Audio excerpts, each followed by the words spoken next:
y'all can count us down. What is 5, 10? It don't even matter. Young CL NOLA. Man, I'm trying to make the summer high for all us, dog. Yeah, I'm working so what we did at that for the Tim Curran thing was different. It was big.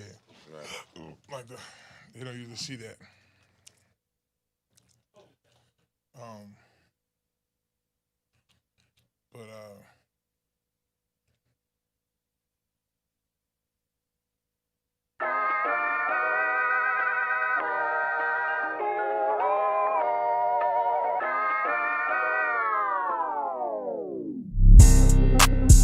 Inside the trenches.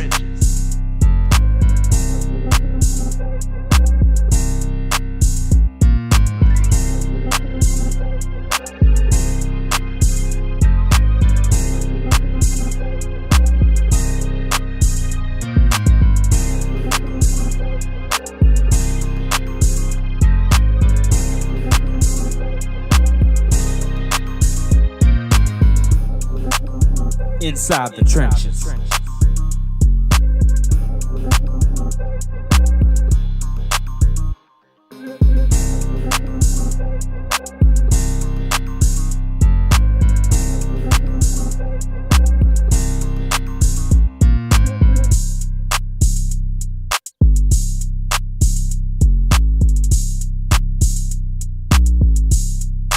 Dentro de las trincheras.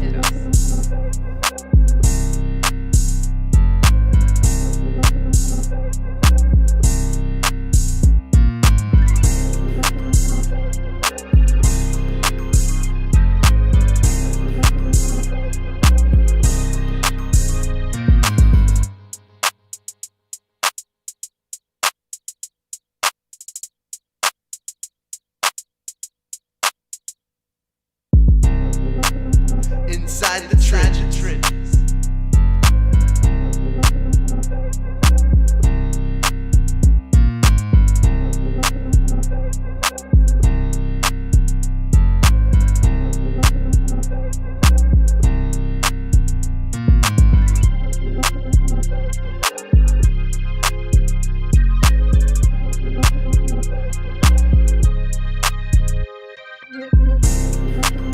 Inside the trenches.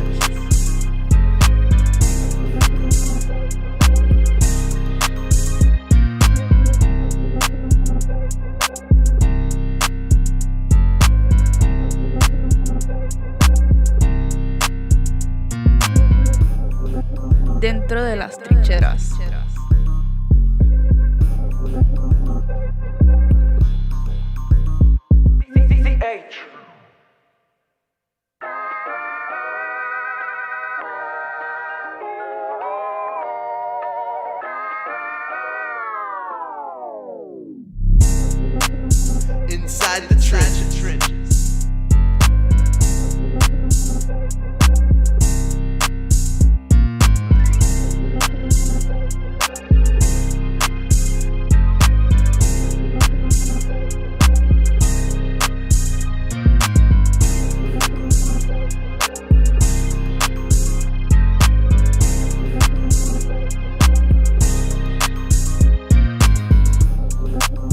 Inside the trenches.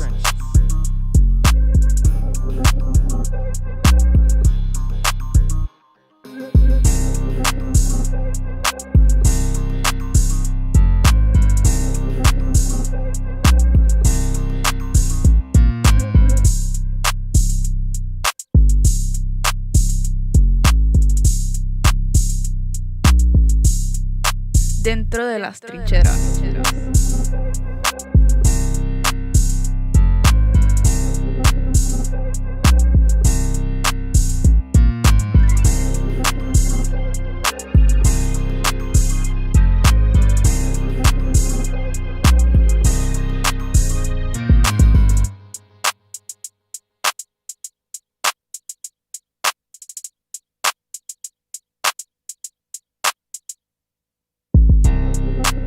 Inside the trenches.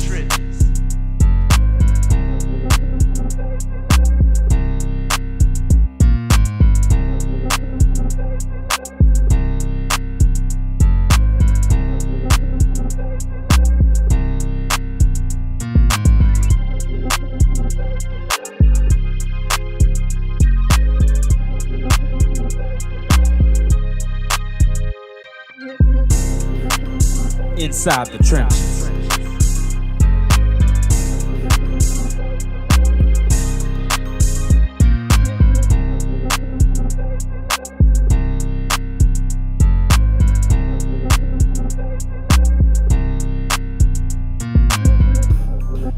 Dentro de las trincheras.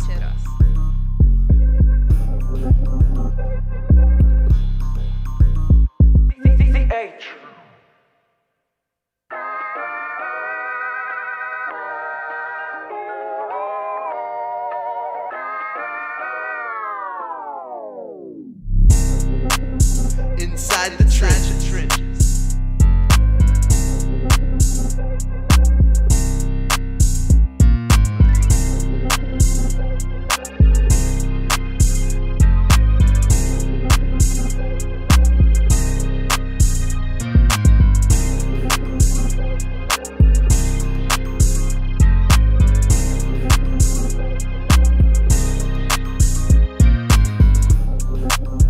Inside the trenches.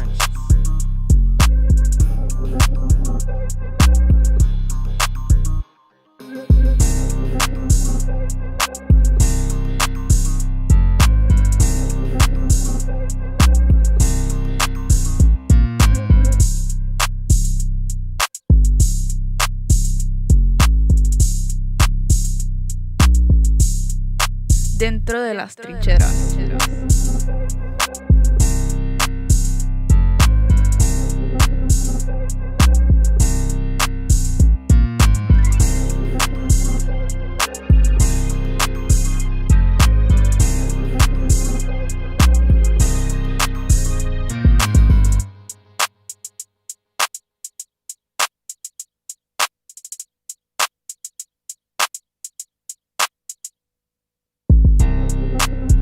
Inside the trenches.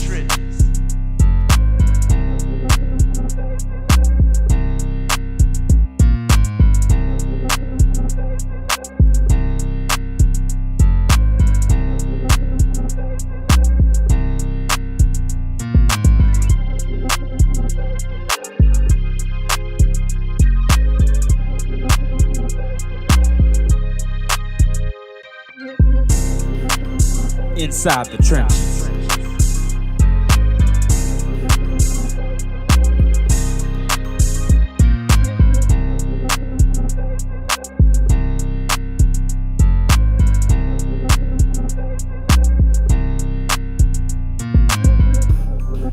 Dentro de las trincheras.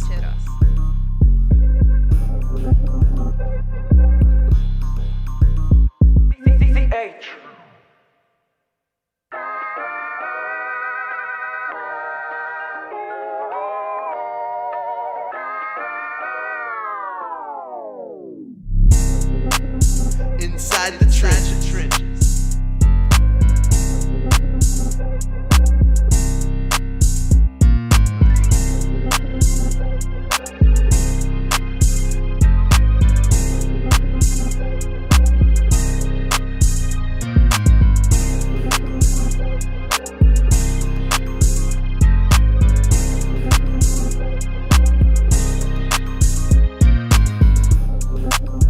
Inside the trenches.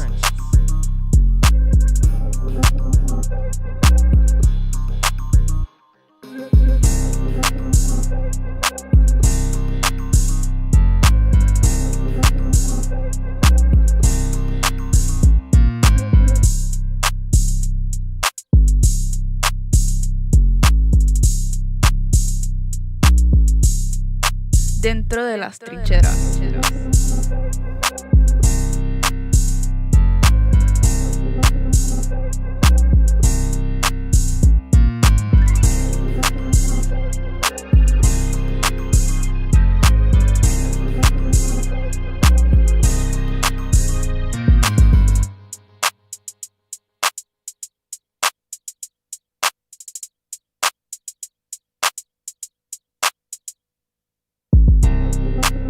Inside the trenches.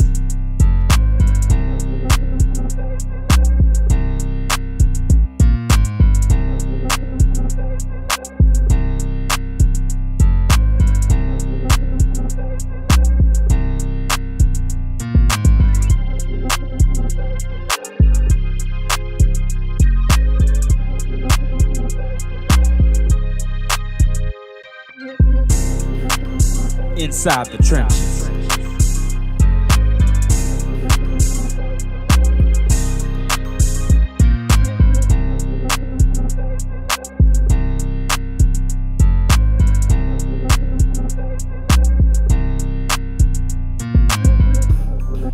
Dentro de las trincheras.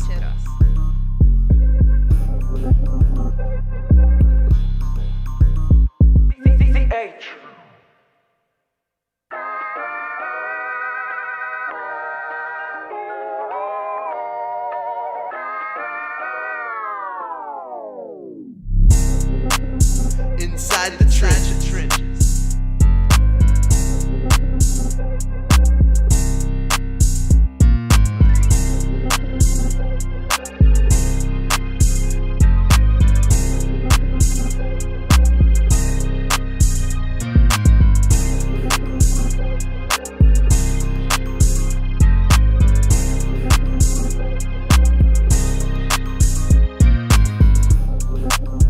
Inside the trenches.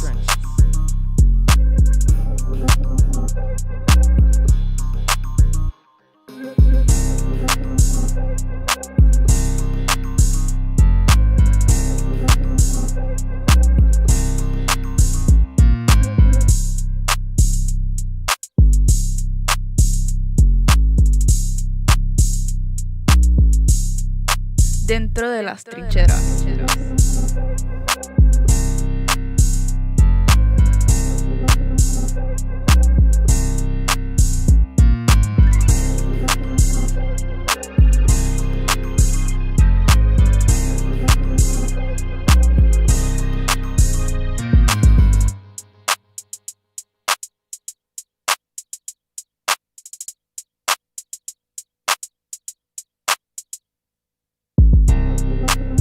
Inside the trenches.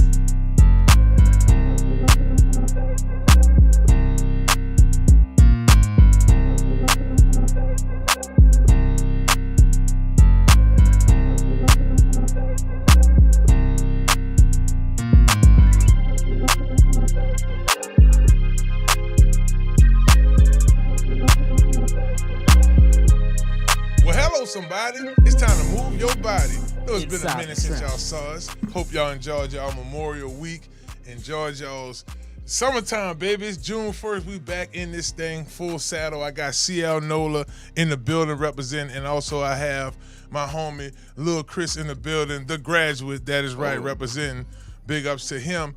And look, y'all, a lot of stuff going on. June 1st marks marks NFL cut dates, right? Yeah. Deadlines to start rostering, cutting down your cap and start to get your roster straight. A lot of moves made. We're gonna get into that as well. Especially a really big move today. Yeah, Ooh, we're gonna definitely dive into it. And in addition to that, y'all, it's the NBA Finals. I mean, this finals looks very 1999 for the 2000, baby. So we're going to definitely dive into that. We have special guests coming on the show. We usually have football players, basketball players. We got a track and field star coming on the show, a former track and field star, triple jump for Louisiana Tech, Carlos EUGENE, EUGENE and Associates. He's going to talk to us about his real estate business and construction. Also talk to us about his time at Louisiana Tech, and we'll have to ask him what we want to ask y'all. The question that everybody is like, come on now, man. Especially the generations, they like, what are we talking about here? The GOAT conversation. LeBron James, Michael Jordan. Now, hold on before everybody start going crazy on that and start hitting up I know y'all, I want y'all to comment, but chill. Hold on. Rich Paul has been going on a couple of podcasts talking about the legacy of LeBron James. So we're going to take a look at that as well as we dive into the show.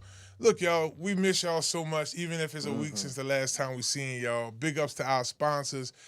Get Gordan, come on, and get it done. Yes, indeed. 888-8888. Get Gordan. Shouts out to them for sponsoring the show. We also want to send a special thank you to Dr. Kendra and the folks over there at Health Net System for all that they do for the show. Big ups to Conquer Sports Pros as well. And also for today's, they're actually coming in and sponsoring their own segment today, Eugene's and Associates. So big ups to them as well for coming on the show. CL, I'm going to come to you first, bro. There's so much that we got to get into. I know we're going to talk about the Saints OTAs.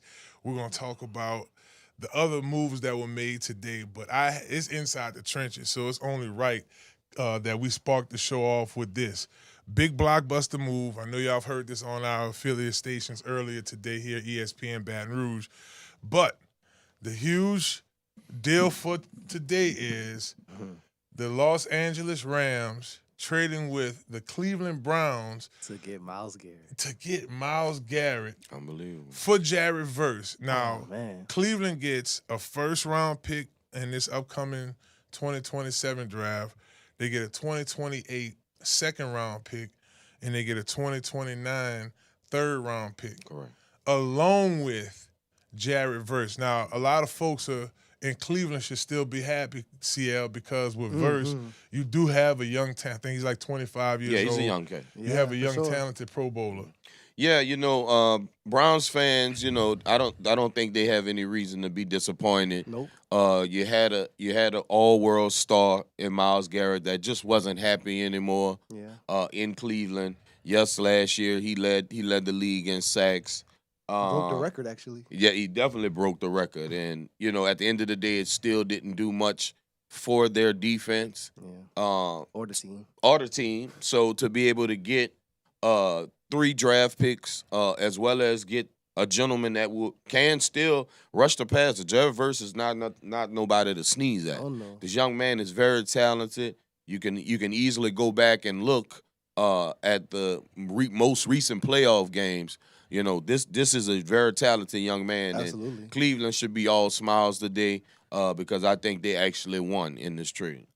I have to agree with CL. I do think Cleveland won. We'll get into the Rams here in a second.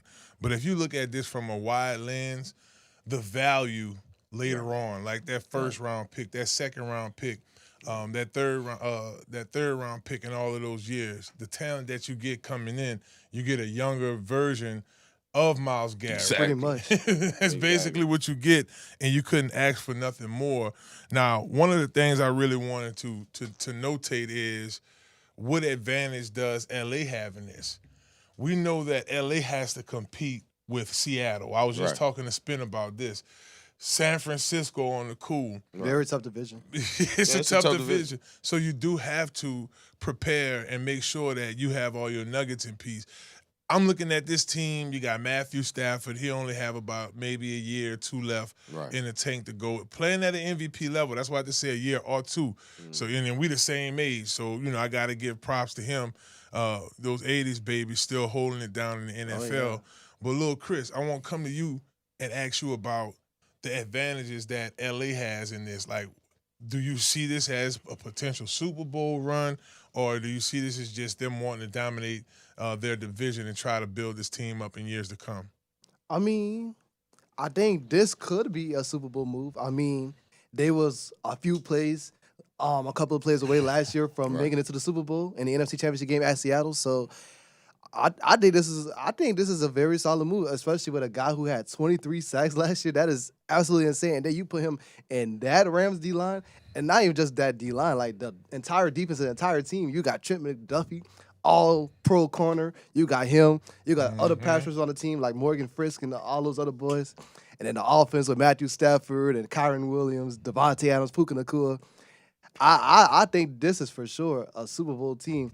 And I remember I told one of my friends this earlier, like, thank goodness Aaron Donald retired, because if he was still playing with him with Myles Garrett, oh, man, this probably would have been the 2017 NFL version of the Golden State Warriors. Well, the crazy part about it, is I think this might be the reuniting or the spark plug that brings Aaron Donald back to the NFL. Remember, he's not an old cat.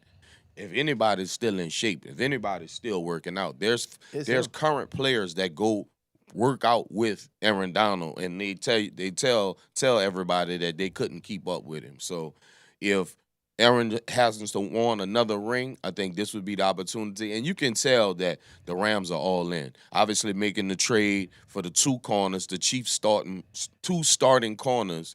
They traded for the corners. Now they traded for Myles Garrett on the defense. I think this is their last push to get Stafford a ring before he gets out of there, because they still have a great running game with Mr. Williams. I'm actually a fan of Mr. Williams, number 23 From Notre Dame for the Rams, and this is their push, because I'm sure it didn't feel good to them that their division foe won the Super Bowl. Oh, absolutely. Yeah, no doubt. If y'all are just tuning in to Inside the Trenches, baby, we're talking big blockbuster move today. Shocked the hell out of me. For Cleveland sure. Brown trades Elliott Rams. Trades for Monday, fun day, we back again. Trades for Myles Garrett to be now an Elliott Ram. Let's talk. We ain't talk about Myles Garrett. Think about what this means for him. You've been the most dominant player in the NFL over the last 10 years. And got nothing out of it. Nothing. Never sniffed it. In my finesse Now boys. this is really his first time for real being on a competent team. Correct. And that was what I was going to get to y'all to about next. Now for Myles Garrett, what does this mean? You're in LA, so you're in beautiful LA. That's one. Two, this is clearly a Super Bowl move bringing you over there. Right. That wasn't happening in Cleveland, Seattle, and it wasn't about to happen this year in Cleveland. No, and I mean, and it's unfortunate for Cleveland. Cleveland is still trying to get their life together. For sure. And these picks that they got for Garrett will make them better if they use them right. 100%. But as far as Myles Garrett, you know what I'm saying? He already secured the bag last year before last. So the contract is solid. For sure. The Rams don't have to worry about paying him since he's already getting paid, by Cleveland. Yeah. Obviously when they trade, they also trade contracts. But somebody like a Jared Verse is gonna come up for renegotiation for the Rams a lot quicker than somebody like Myles Garrett as far as their respectively their contracts. So, it's a win-win, I think, for both teams, which rarely happens in the NFL. 100% Someone always is a loser. Like possibly, in my opinion, the Eagles, because I think they actually, the Patriots, because I think they gave up too much to get A.J. Brown. Yeah, and you have to look at that. It's a situation where, on one hand, you got A.J. Brown. He's not happy where he at. Right.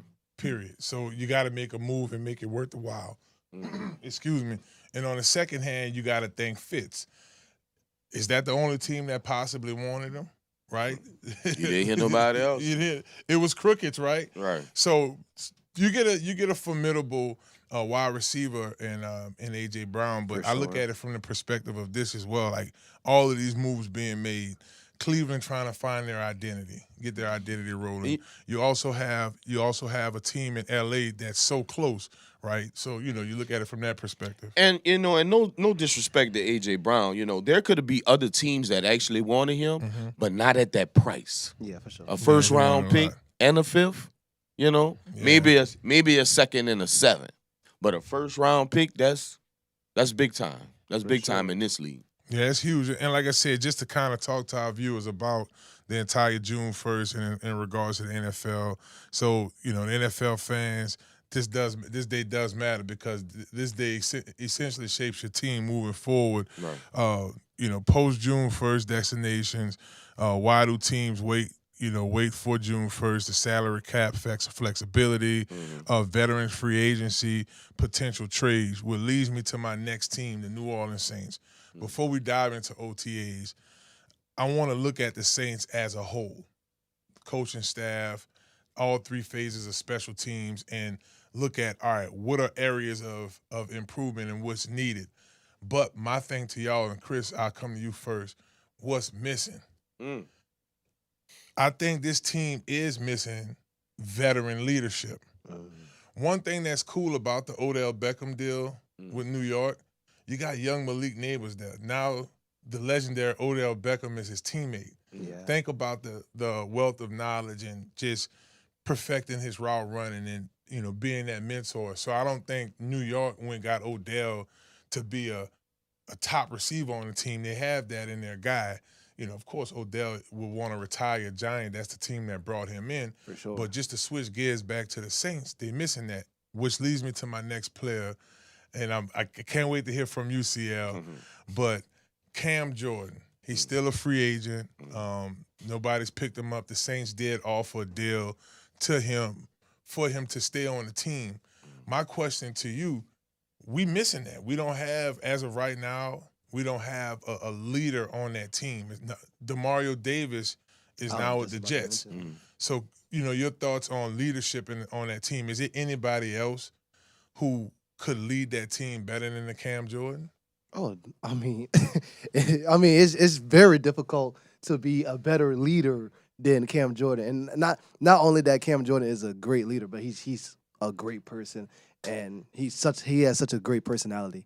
And it's just hard to top that. So, but I mean, if there's anybody that could probably come close to that, on the defensive side of the ball, I mean, and we have a lot of new guys on defense too. So, I feel like that's kind of tough to answer that right now. We probably gonna have to see when the season starts, like who's gonna step up to be that veteran leader. But I feel like it's kind of tough to answer that right now. It is a tough question, CL, and I know you've been very vocal about Cam and how you feel about him in regards to the team. Your thoughts on my question to Chris? We're missing that veteran leader. Talk to me about Cam. Well, first of all, shouts out to Cam Jordan, a really great guy, a family man, a great teammate. He actually treats me and Fave, like gold. Real talk. Amen. Have always came up to us, and some players you have to track down to get an interview or get a sound bite from. Cam will come straight to you. Yeah. So shouts out to Cam. But the one thing I want to talk to you guys about is about leadership. Leadership shows up in a various amounts of ways. Sometimes leadership is shown by action. Absolutely. It's not necessarily always words. It's not necessarily always rah-rah or speeches. Some people let their play speak for themselves. Some people let their actions speak for themselves. So lead by example. And exactly, they will lead by example. So I actually think we have more leadership on the team than you thinking right now, because you think of Eric McCoy, a savvy veteran that's been there for some time. You think of other players. Alvin Kamara. Eric McCoy is a good one. Yeah, there's other players and now if I've been paying attention to OTAs, I've seen Chris Olave take Tyson under his wing. That's a form of leadership as well, when you're helping the young guys get on track. And so this year, when we start the season this year, we're not really teaching the offense anymore. We're just tinkering with it. And I think the veterans on the team will hold the leadership down on this team moving forward, because we know every year there's casualties in the NFL.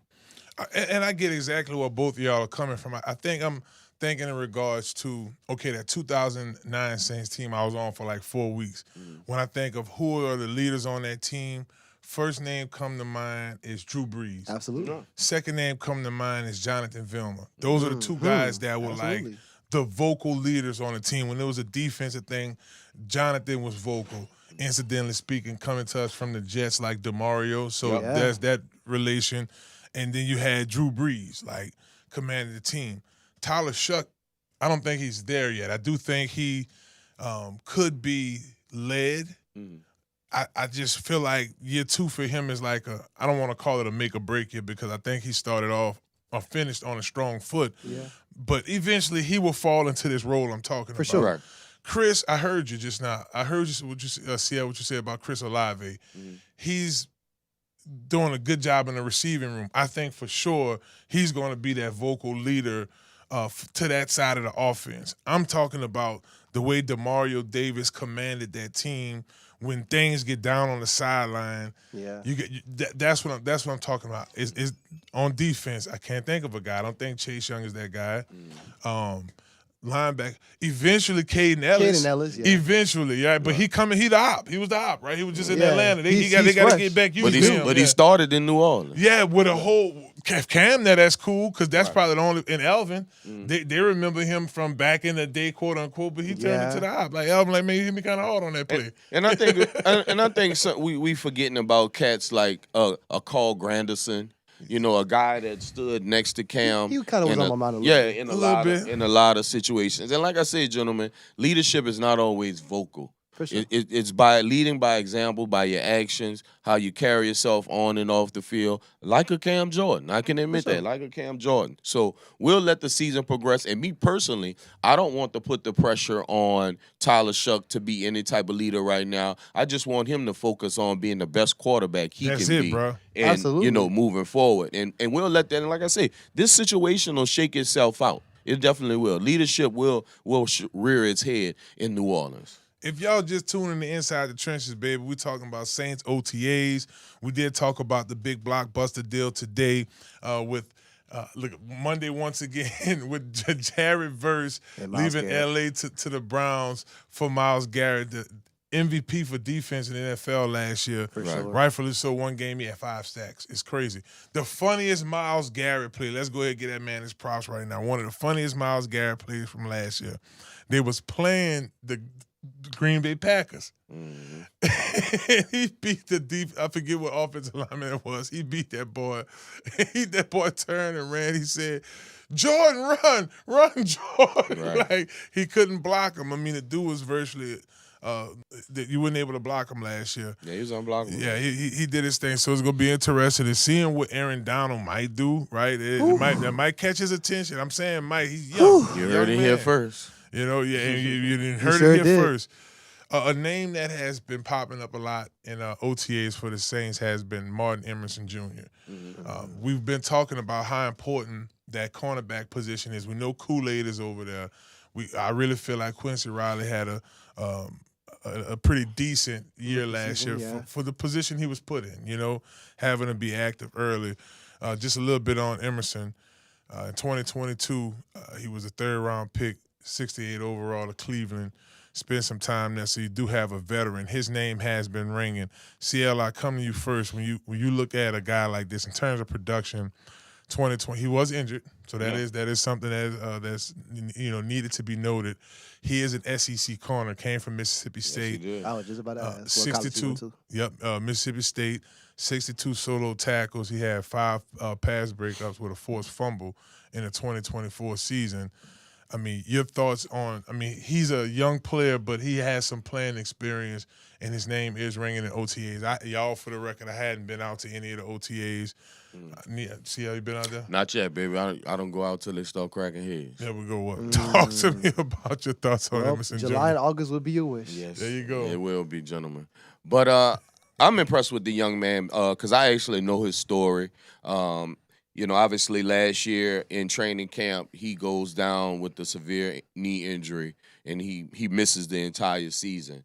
But for one thing I'll let you Saints fans know is that young man is 6'2", 201 pounds, and he runs a 4.5. So, first of all, he's prototypical. He's above prototypical height for a cornerback in this league. Yeah, the only other corner I could think of just off the top of my head that is that tall is the young Patrick Surtain II. So, just think of that. Now, I'm not saying he's Pat. Oh, no. But what I'm saying is he's a physical corner, and he can get – because we're going to need physical activities going on at the corner position this year because we have to support the run. And I think to have a tackling corner, a big corner that can actually cover is uber important, and he is one of those guys. Yeah, kind of give you that Delvin Bro feel, right? Delvin Bro 6'2.5", 6'3", cornerback, long range is what you need at that position. For sure. I want to stay at cornerback.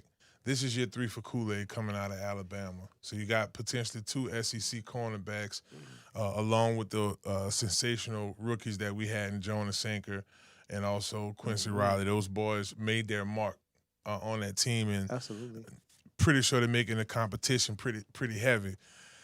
Kool-Aid made some big plays last year. he did. Nice turnovers when needed, right when things started to get super critical for him. That portion of what he had going on turned up. Is this Kool-Aid McKinstry's breakout year? I think for sure he's gonna have a better season this year than last year. Because last year he had a rough start in the beginning of the season, but like from like mid-season onwards to the end of the season, he had a really great back half of the season. And I'm just hoping that momentum will carry on to this upcoming season, and I think it will show for sure. Shouts out to Kool-Aid. He took on the job of handling the best receivers on all the teams. Last year, our offense sucked, so our defense was out there a lot longer. The defense held us down in so many football games last year.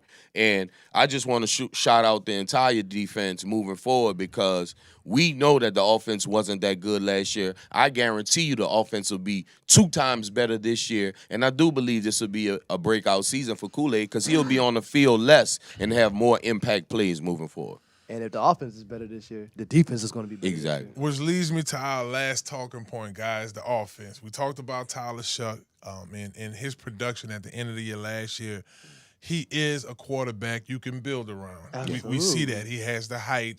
He'll run the ball. You get him a decent offensive line, we cooking with hot grease. Receiving core, all right? So your starters as of right now is Devon Vile, Chris Olave, Jordan Tyson. Those are your 3 starters.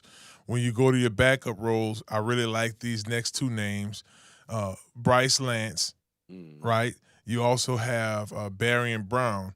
And we saw what Mason Tipton could do.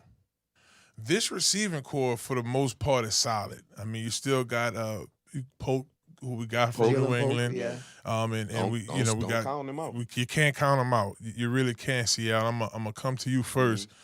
I mean, I could name some more guys, but I just named some guys I feel like could go out there. We got some height. We got some size. Barry Brown isn't short. Bryce Lance, which for our viewers, that's Trey Lance's brother. You got some talent. Jordan Tyson is a dog. When you look at in regard to his route running and all. So, CL, are you excited about the Saints wide receiving core? I'm very excited about the Saints wide receiver core because we've sat here in the past and spoke about that we had the same dimensions as far as size and speed with a lot of our receivers last year. And now we have a difference in every receiver. Absolutely. We got tall, we got short, we got big bodies, we got speedsters, so I'm very excited.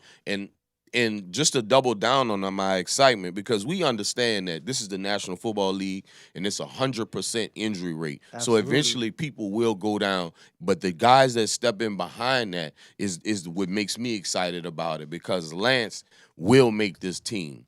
Polk will make this team. And Barry Brown, it's his job to lose because he's going to be our special team. Expeditiously will beat this team. It's his job to lose. So we are stacked. We have all different kind of dimensions. I think we can attack the field. We can attack all 53 in the third parts of the field moving forward, and I truly am excited. Well, as of right now, to your point, Barry Brown is starting on kickoff return and punt return for the Saints. Scary hours. I'm being serious with y'all. That kid just working with LSU Sports Network the last few years.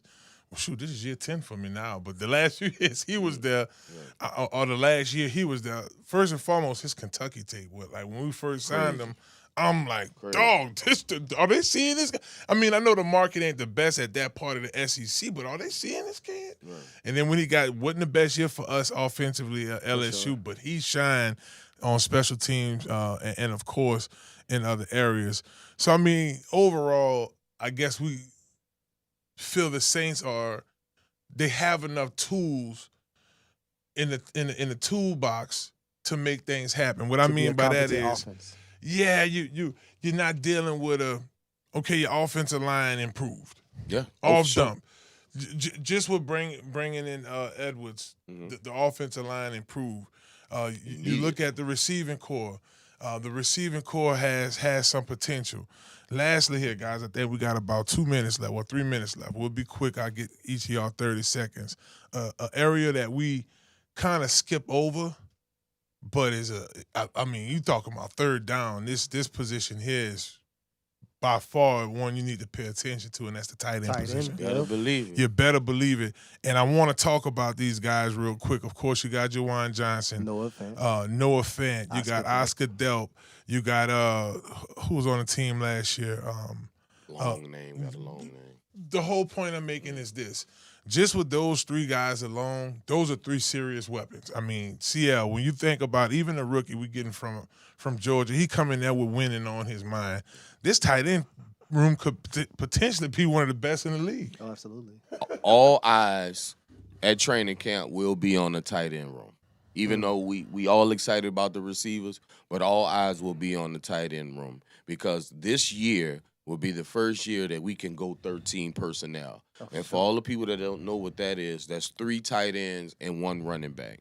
So it is a run formation. It looks like a run formation, but with our pass catching tight ends, with our tight ends that's able to stretch the field, stretch the seam, we can pass out of 13 personnel. So I'm excited for the first time when I see us line up in 13 personnel and watch the kind of plays that we have coming out there. Because we never forget that Kellen Moore is an offensive guru, and I'm sure he got a couple of tricks up his sleeve. Not trick plays, but tricks as in far as formations and in ways to single one-on-one with a lesser defensive back. Now, I'm with you 100%, brother. I look at the 13 personnel. That's a headache for defense, especially with talent like this. Right. I mean, I get excited on the interior line, but they're not trying the interior line. They're trying to get us to tighten down so they can attack outside with those tight ends and up the seams. I think this will probably be the most productive 13 personnel we've seen come from this team probably since the mid of Sean Payton era. So I'm definitely looking forward to that. And I'm looking forward to a good show, baby. Yes, indeed. We're going to keep the party going over here. Once again, big ups to our sponsor for this segment, Gordan McKernan Injury Attorneys. Get Gordan and get it done. I usually have my little beat going with that, but it's Inside the Trenches, baby. We back inside the saddle, beautiful Uptown Louisiana, in beautiful New Orleans, 504, baby. We represent that Loyola. I'm excited about the Saints OTAs and NBA Finals. Look like it's about to be off the chain. We're gonna talk about it next, baby. GOAT debate, all that conversation coming up. NBA Finals. Y'all stick around, baby. It's Inside the Trenches right here on ESPN Baton Rouge. Hello, somebody.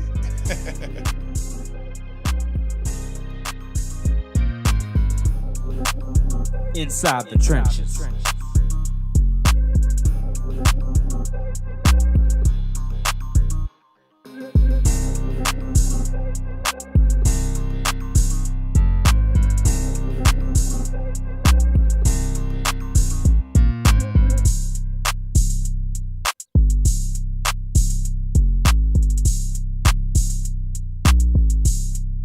Dentro de las trincheras.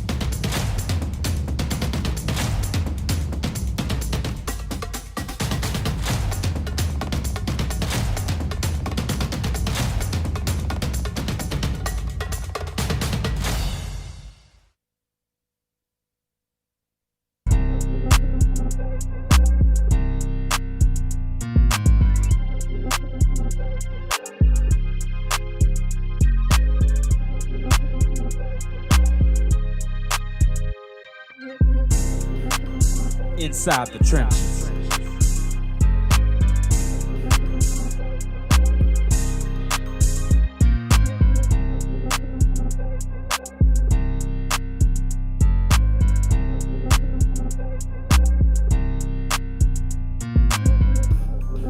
Dentro de las trincheras.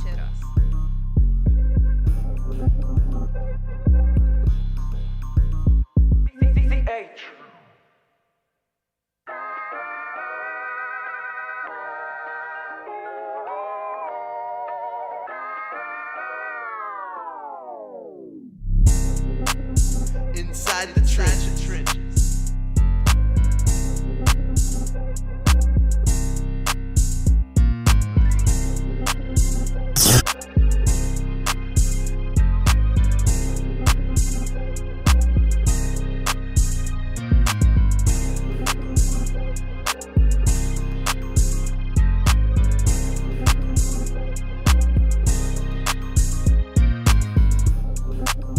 Inside the trenches.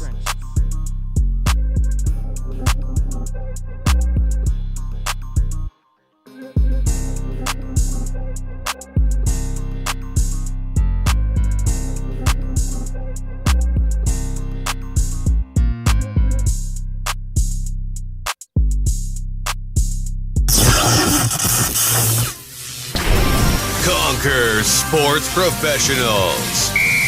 Hey you, what's up? My name is Marlon Big Favorite, Super Bowl champion and national champion. And here are the top 5 ways to stand out for college recruits. Number 1, explosive first 15 seconds on your highlight film. Listen, attention spans are short nowadays. You got to be able to catch their attention right away. So that big hit, make sure it's at the top of that tape. Number 2, consistent game stats. Each week, have your stats updated. If you had 4 tackles for loss and a sack, you need to make sure that's upgraded on your social media. Number 3, strong GPA plus test scores equals college scholarships. Gives you more opportunities. If you have the high grades and if they could get you some extra funds because of your test scores, that is huge. Number 4, positive attitudes coaches can trust. If you have a positive attitude and you look like you could be a nice locker room guy and build a team up, coaches love that. Number 5, hustle on and off the field. So just as well as you're out there making tackles or touchdown catches, you need to be active in your community. A lot of you guys want NIL brands. You need to be able to establish yourself out publicly. And that's definitely key, baby.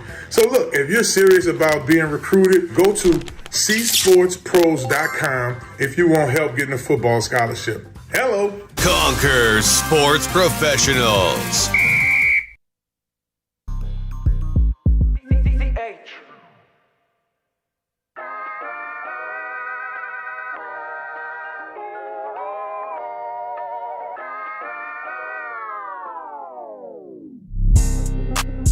Inside the trenches.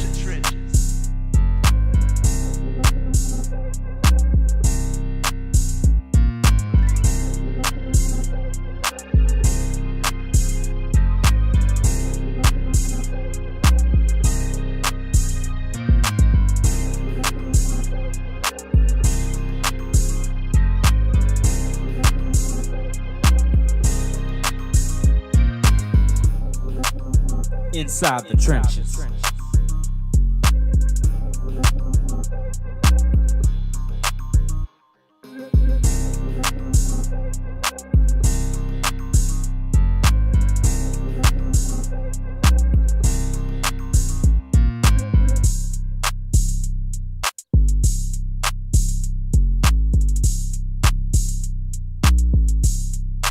Dentro de las trincheras.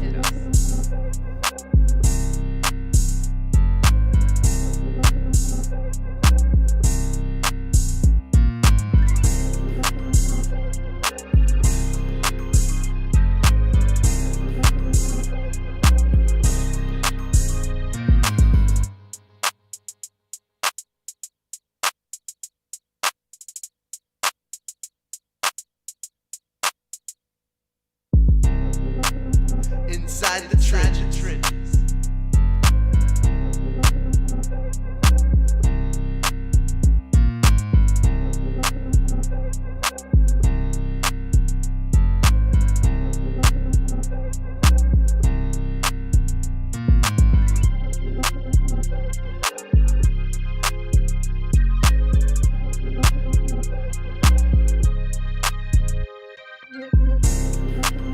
Inside the trenches.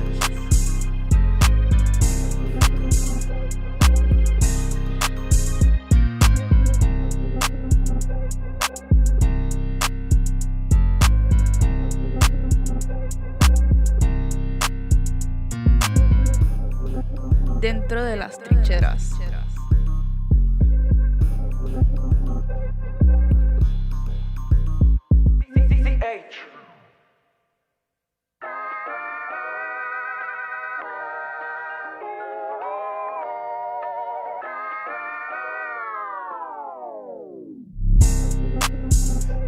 inside the trenches.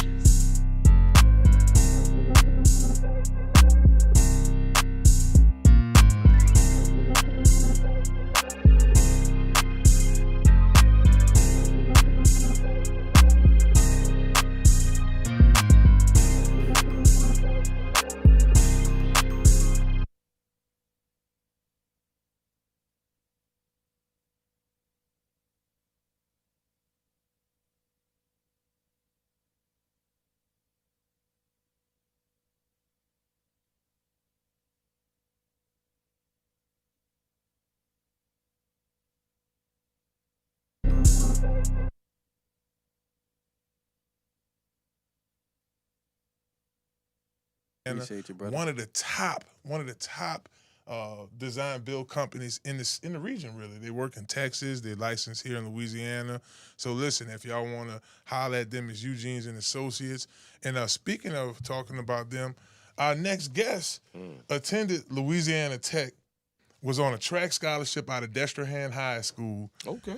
And hold some records over there at Louisiana Tech out here. So we're going to talk to him about that. Our next guest is none other than Carlos Eugene from Eugene's and Associates. CeeLo's, baby. Thank you for having Welcome, me, man. brother. I appreciate y'all having me.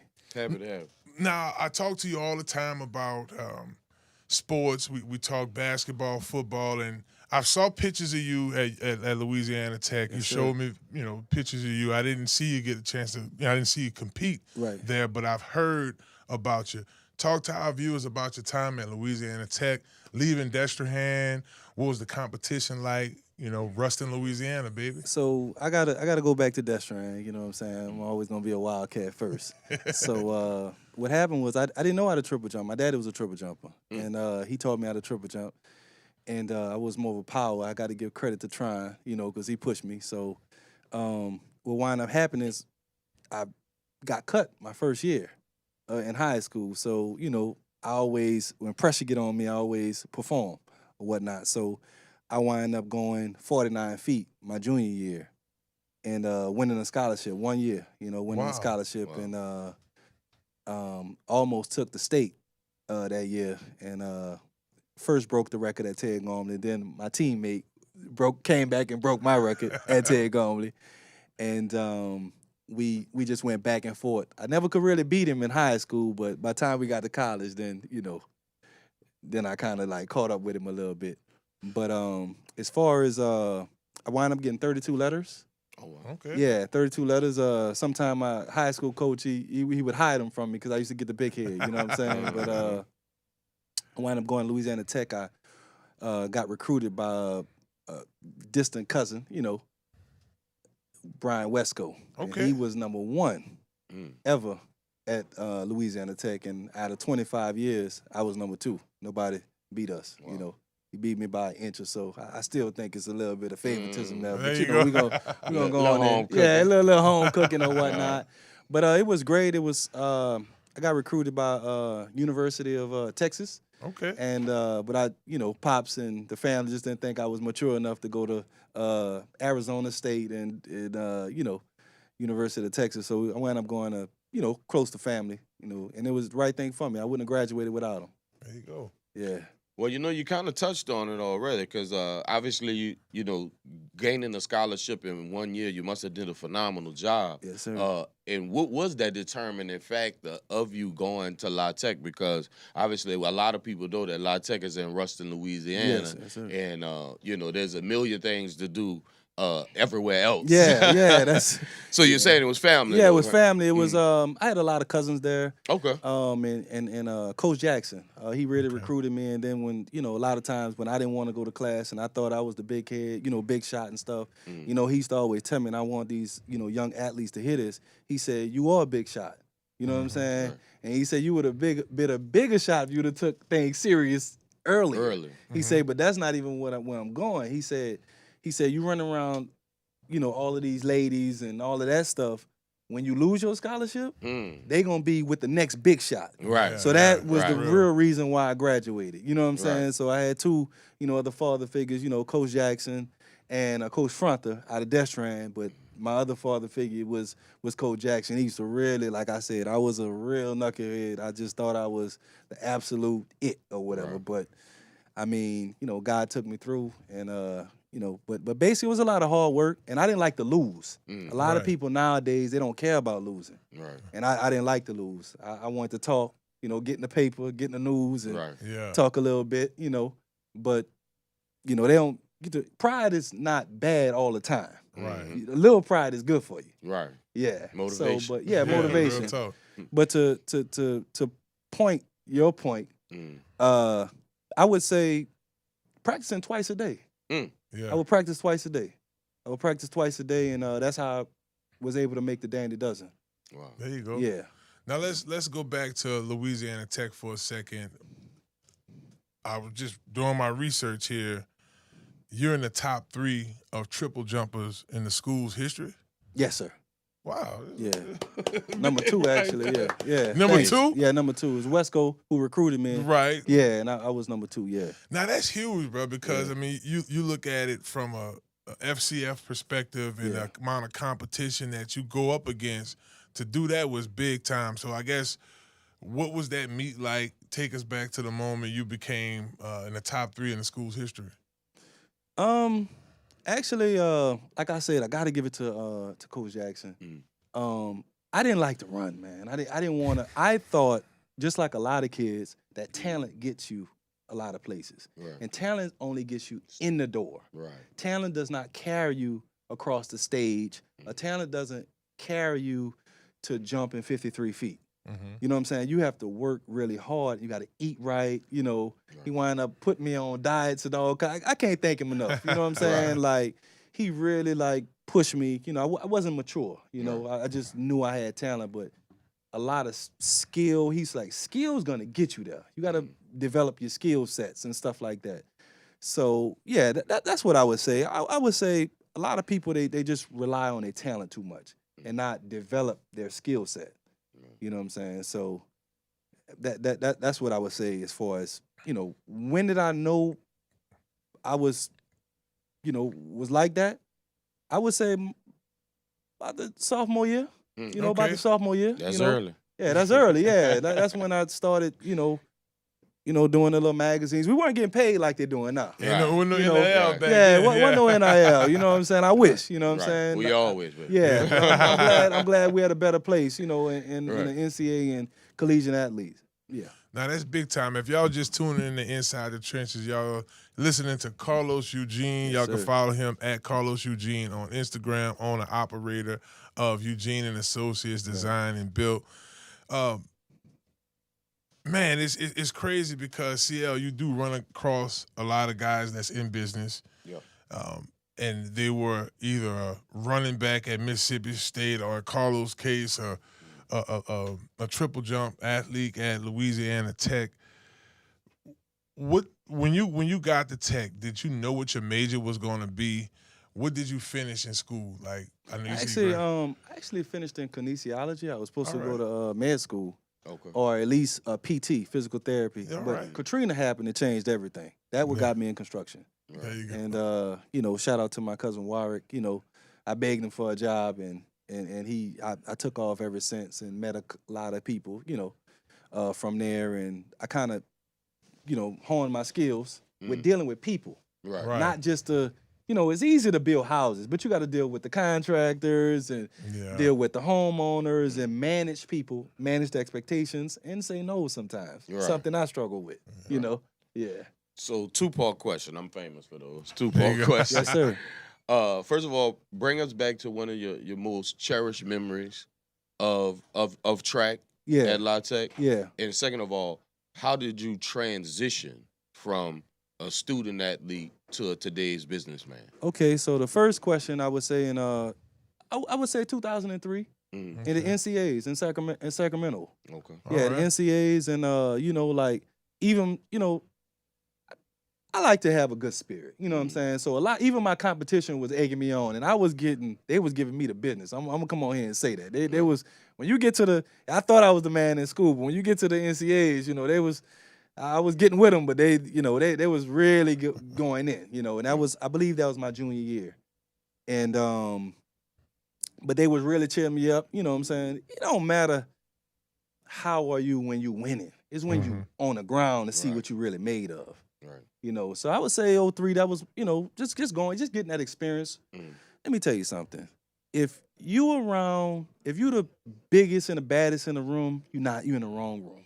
Right. You got to really test yourself. Right. And that's another key I would like people to do as far as to just test themselves. Be around people you know are smarter or, not going to say smarter, have more knowledge and stuff like that. And that's how you could gauge, you know, where you at. Just like track, you know. But is the second thing, we started off flipping houses. And then we just gradually became better and better and better at building. And then, you know, working with Marlon and stuff like that, he put me with different connections, meeting different investors. And then I got good at like mass building. So I'll build 4 or 5 at a time. Wow. You know what I'm saying? And make a decent living for myself. And sometimes I get ahead of myself by more than I can chew, and I gotta, you know, I gotta chill out. But it was a great experience. You know, I was able to, you know, go to a couple of countries like Dubai and Rome and stuff like that. But it's not to brag, it's just to show people that look like us that they can do that. No matter if I fall down, at least they can see they can do it. Right. You know, so that's what I have, yeah. Now, that's big time. I want to stick on the design built in because you have a lot of athletes that watch this show. Yeah. And a lot of us, especially they're a little smarter now than we were coming out. It was like NFL or bust then, right? Right. But and we talked to a couple of young men at the University of Tulane, right there next door to us. A lot of Tulane University Monday. What was it like? Okay, I know you say your cousin put you on, but what was it like transitioning from an athlete to making money in real estate? Right, you're building houses, you're flipping houses. Right. Talk to the viewers about that process. So I'm gonna give you like the breakdown. So basically, I would say I'm more of I used to do the work back in the day, but more of like a coach now. Okay. So I will meet with investors. I fly in, like I just came from Houston. I go to other countries. I have to, but you know I normally like stay local.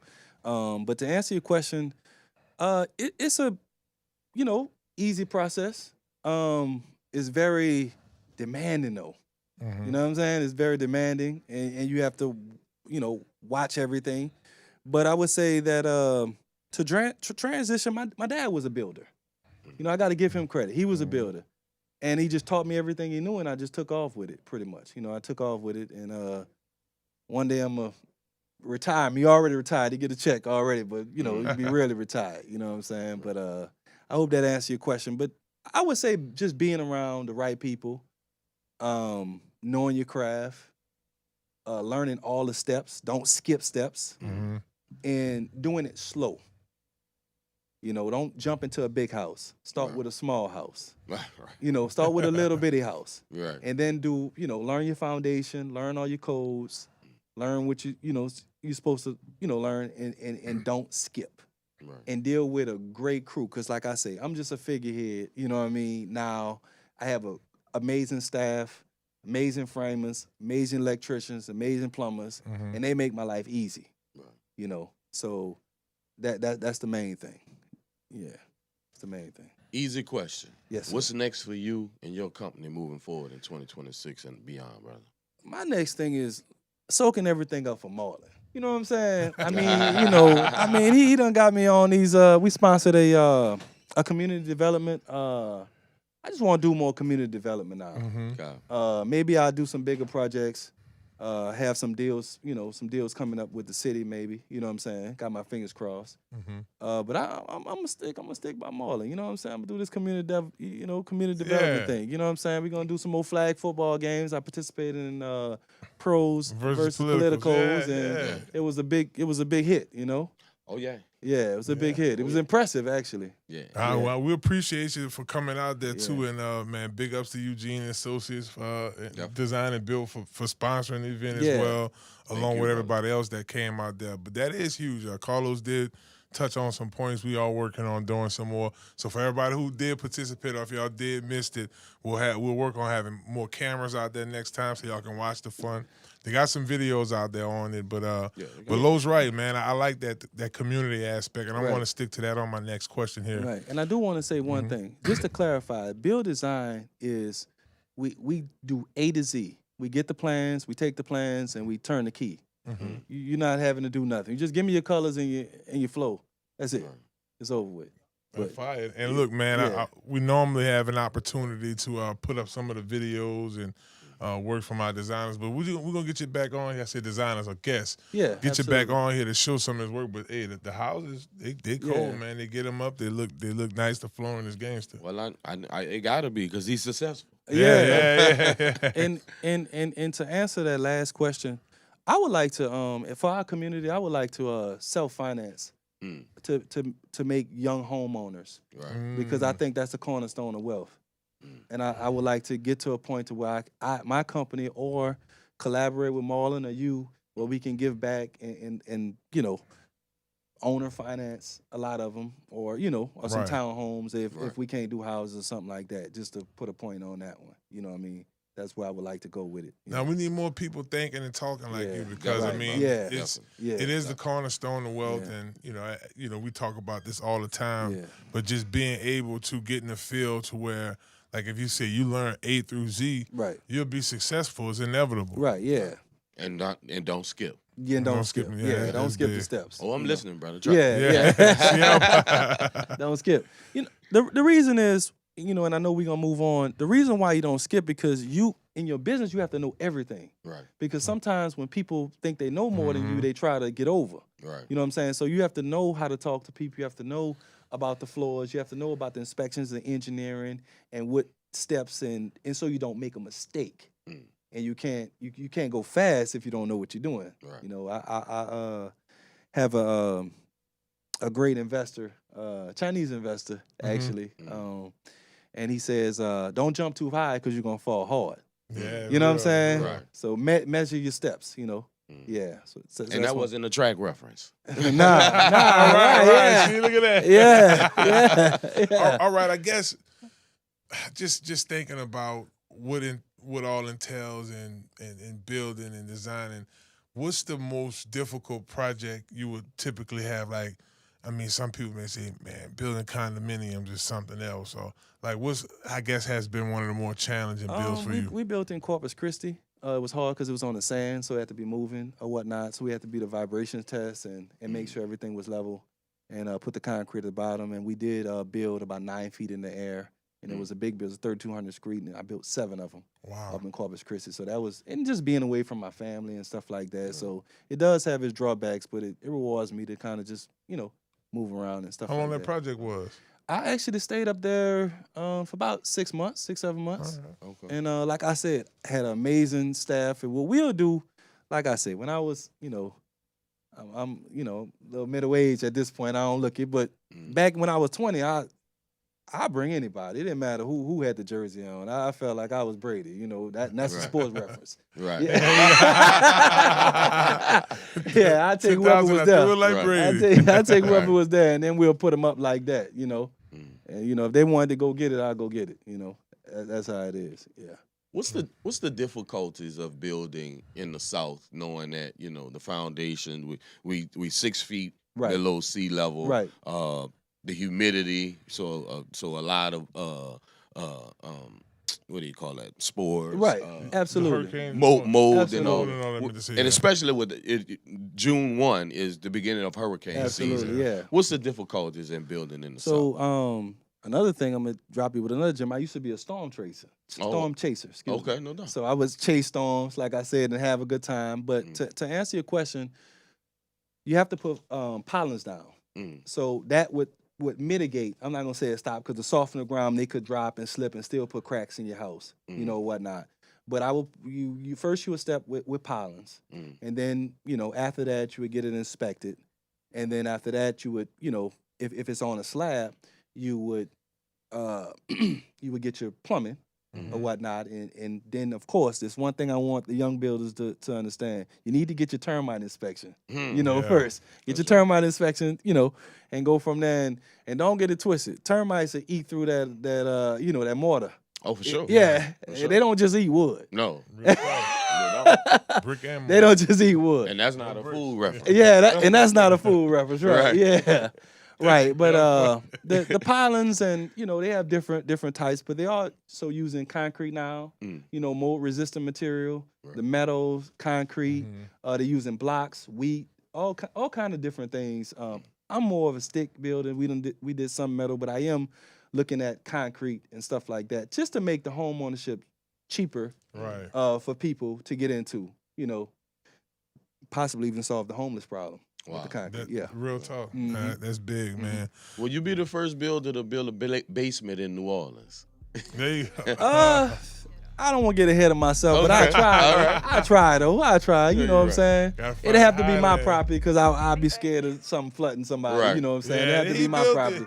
it. Yeah, he built it. My clothes got. Right. But I try. Close to the river on higher ground. Yeah. It sounds like you do it making on the a. lower night wall, but It sounds like you Right. making a pitch. yeah.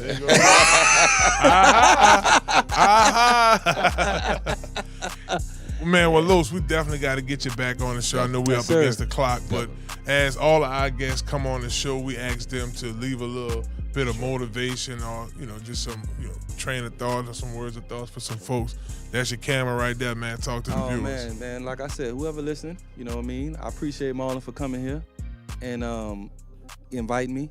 And man, stars shine in the dark. It's you're only who you are when nobody looking. You know what I'm saying? And it's just important to make yourself promises and stick by them. So that's what I got for y'all. Thank y'all. Bars, baby, bars. Yeah. He's Carlos Eugene, Yeah. baby. Thank Eugene you, Associates bro. Design and Thank you. Build. Words Listen, of if y'all are Thank you. looking to get y'all's houses or you want to start a new project, y'all can hit up Carlos Eugene. We'll have his information underneath the show. Go ahead, tell us that. What's your well, look, the best way of communicating today is on Instagram. Right, yeah. At Carlos Eugene on Instagram. Yeah, I'm DM. doing, like I say, 17 years in business, and I'm still getting used to the social media. There you know go. what I mean? Yeah. Yes, indeed, Yeah. man. Right here out of New Orleans, Louisiana, or St. Rose to be exact. Yeah, absolutely. Destrehan Yeah. High Yeah. School, Louisiana Tech. Superstar, baby, was a track star, and now he's a star in the community, as he mentioned, and designing and building houses and commercial properties throughout the region. Absolutely. I want to thank him for coming on the show. And look, shouts out once again to his company, Eugene's and Associates, for Thank you. sponsoring Thank this you. segment. And Thank this you. won't be his last time on the show, No, baby. no, Hello, it won't be a somebody. regular, you know what I'm saying? There you Yeah. go. We'll Yes, get you sir. back on that That's field right. too. I appreciate Yeah, it. yeah. Well, y'all stay yeah. tuned for that. Like, we got that flag football coming back, too, so Absolutely. y'all stay tuned for Absolutely. that. Well, y'all don't go nowhere, baby. We got to have the GOAT conversation. We're going to talk NBA Finals as well for hour number 2 on Inside the Trenches. We'll be right back, baby. Hello, somebody.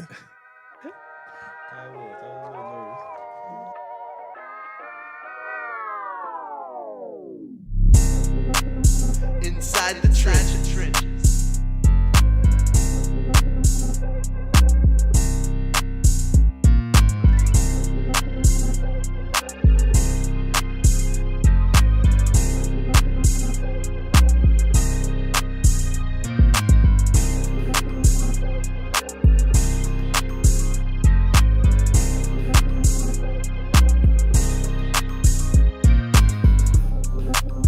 Inside the trenches.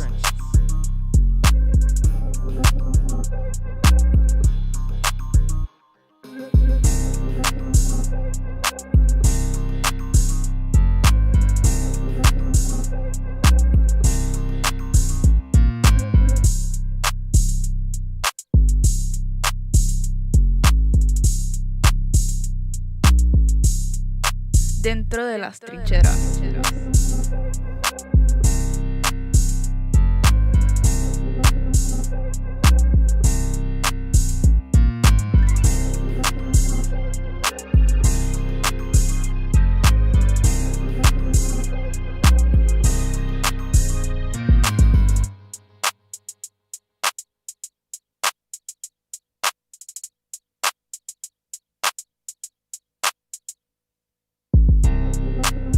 Inside the trenches.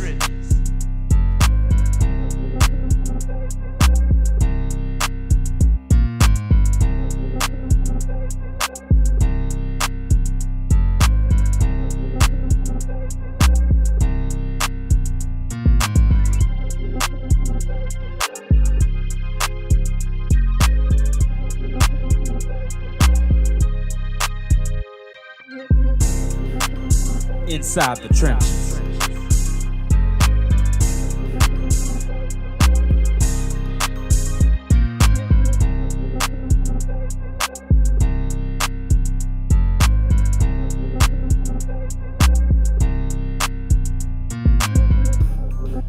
Dentro de las trincheras.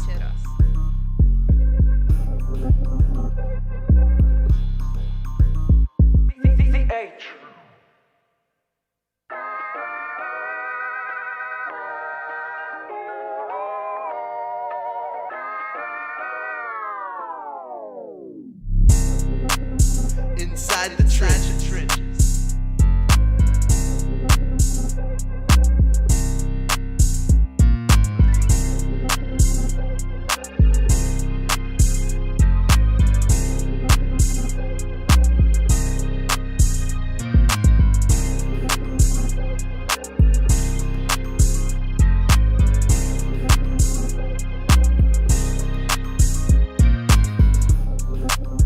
Inside the trenches.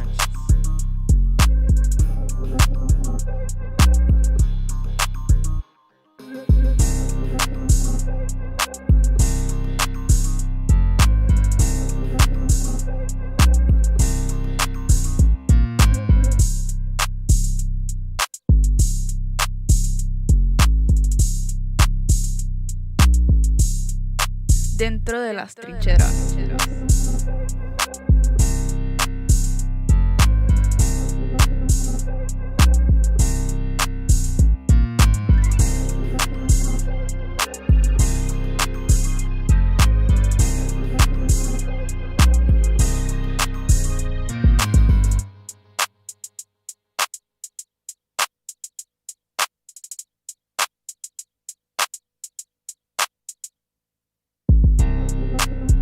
Inside the trenches.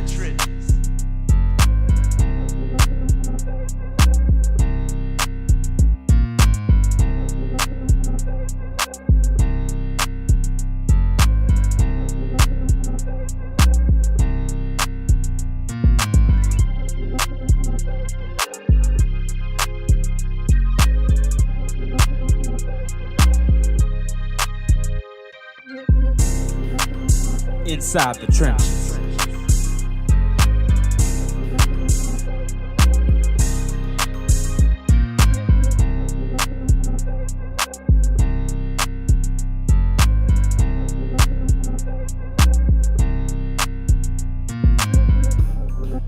Dentro de las trincheras.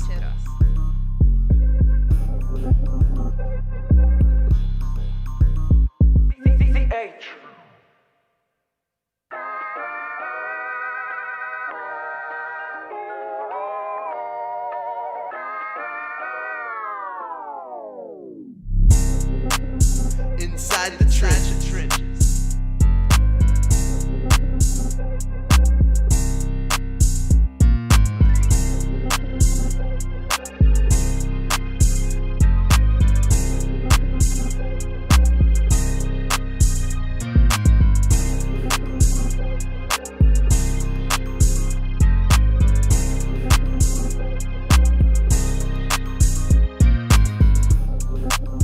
Inside the trenches.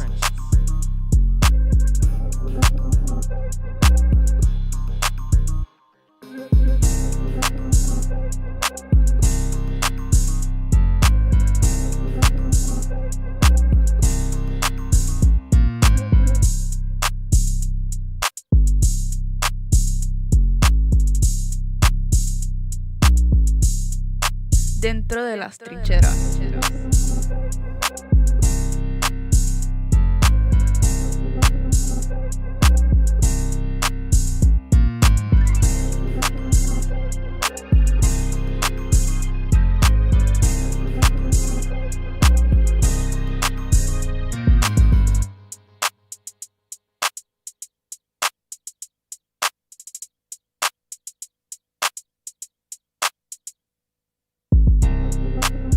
Inside the trenches.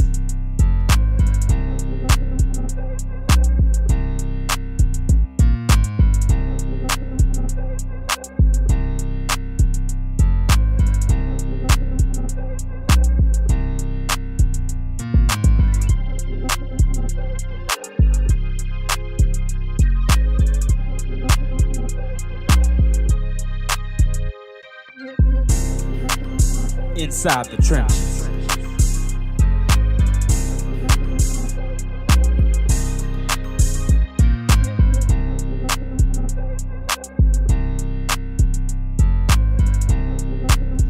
And just like that, baby, we back like 4 flats. Welcome back to Inside the Trenches. It's your host, Marlon Big Favorite, and you are listening to us right now live on ESPN Baton Rouge's YouTube channel. Remember, y'all can check us out every Monday, 6:30 p.m. right here. Once again, big ups to our special guest, Carlos EUGENE from EUGENE's and Associates Design and Build. Dropping some gems, CL. He was dropping some dimes about how property building goes and knowing your A through Z. Y'all be sure to follow Carlos once again at Carlos EUGENE on Instagram. Fellas, it's time to have that conversation. But before we have that conversation, I want to send a big shout out to Dr. Kendra. Oh, yeah. And Health Nut System. That's right. Visit stillbody.org. That's right. Stillbody.org. We have the Zimp for Life. I talked to Dr. Kendra. I texted her earlier. I said, Doc, don't get mad at me. I started taking 1 tablet a day the last few days. I started running a little low. I got to re-up too, y'all. So I'm excited about the summer. June 1st now. Got my Zimp for Life. Hit the levee. Get the cardio in with the players. Training. Man, I should be looking good for my birthday at the end of the month, baby. And you can look good this summer too. Remember, visit stillbody.org for more information. Health Nut System, Dr. Kendra, with the Elixir Fixer, baby. That's right. So let's go ahead and dive into it, baby. It is NBA Finals. It's here. We're going to have this GOAT debate right here in this segment. Matchup first and foremost, the Spurs take on the New York Knicks. Everything begins June 3rd as this Wednesday. The Spurs, listen, y'all, them boys played that game from the beginning to end. Oh, yeah. SGA ain't getting nothing, no help. He had to score all the points. It was just crazy. I see how Flop GA. Yeah, Flop GA. And he was getting his flops in that game too. They was giving him his little. I ain't gonna lie. One of them, it was just he played the game. He did his Floyd Mayweather. You know, he did the little pump fake, dude jump. He leaned into him. All you fouled him is.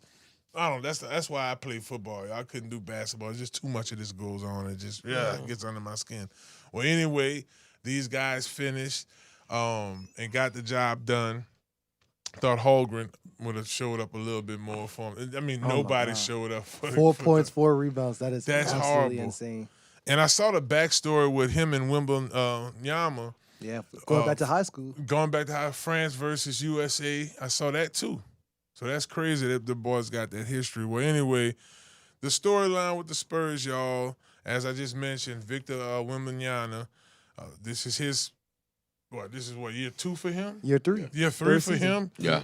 Young team, Spurs team, this is their first appearance in 12 years, and they did OKC. When we talk about the Knicks, this is their first playoff appearance. I mean, excuse me, finals appearance since 1999. Wow.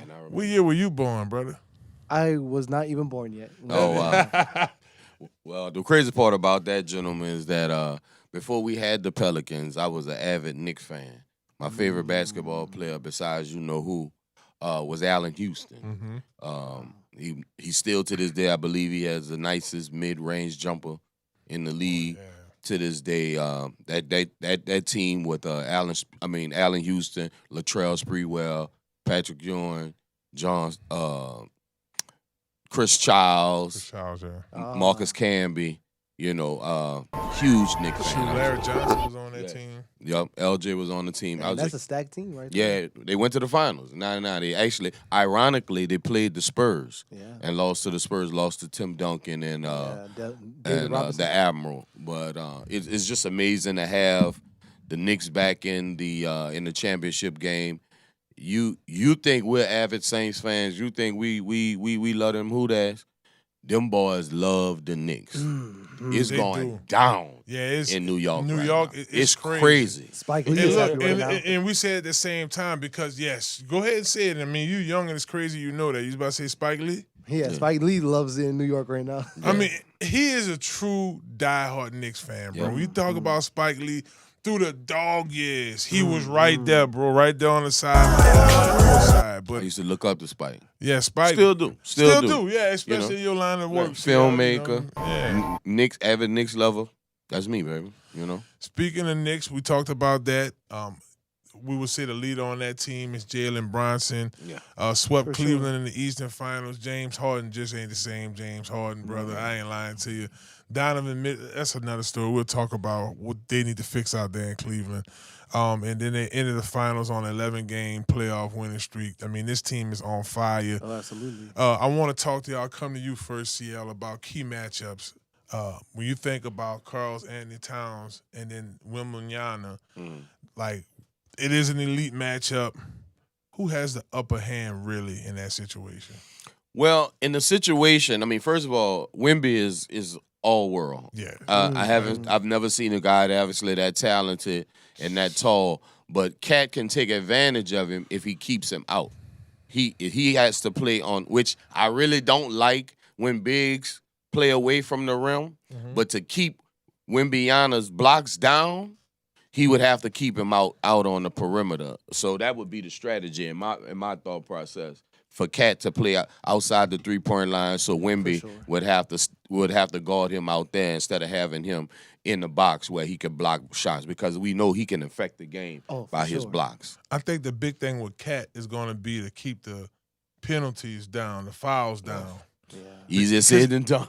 It's easier said than done. I'm going to tell you why what a challenge. This boy is slim and tall. Yeah. And he's so agile, too. And he's agile. That pick and roll was nasty. With him I and mean, His oh putbacks, my gosh. his putbacks are nasty. Yeah, he puts back his own shot. He'll miss it and put it and catch it, still catch it and put it back in. That's First time I crazy ever to me. seen that in my life. Yeah, he's definitely different. The game evolves, and we'll get to the GOAT conversation here in a second. But this kid here, it's like Tim Duncan just got a foot taller but a little thinner. It's crazy. Yes. Can I say this, gentlemen? And then you. The keys to the Knicks winning the championship, and I'm gonna sit here and look directly into the camera. The keys to the Knicks winning the championship this year, gentlemen, is Bridges has to play like the old Bridges. Oh, absolutely. Mikal Bridges has to play like the old Bridges, like double every night for the Knicks to win this championship. No, I'm with you on that one. I mean, the bench is gonna matter.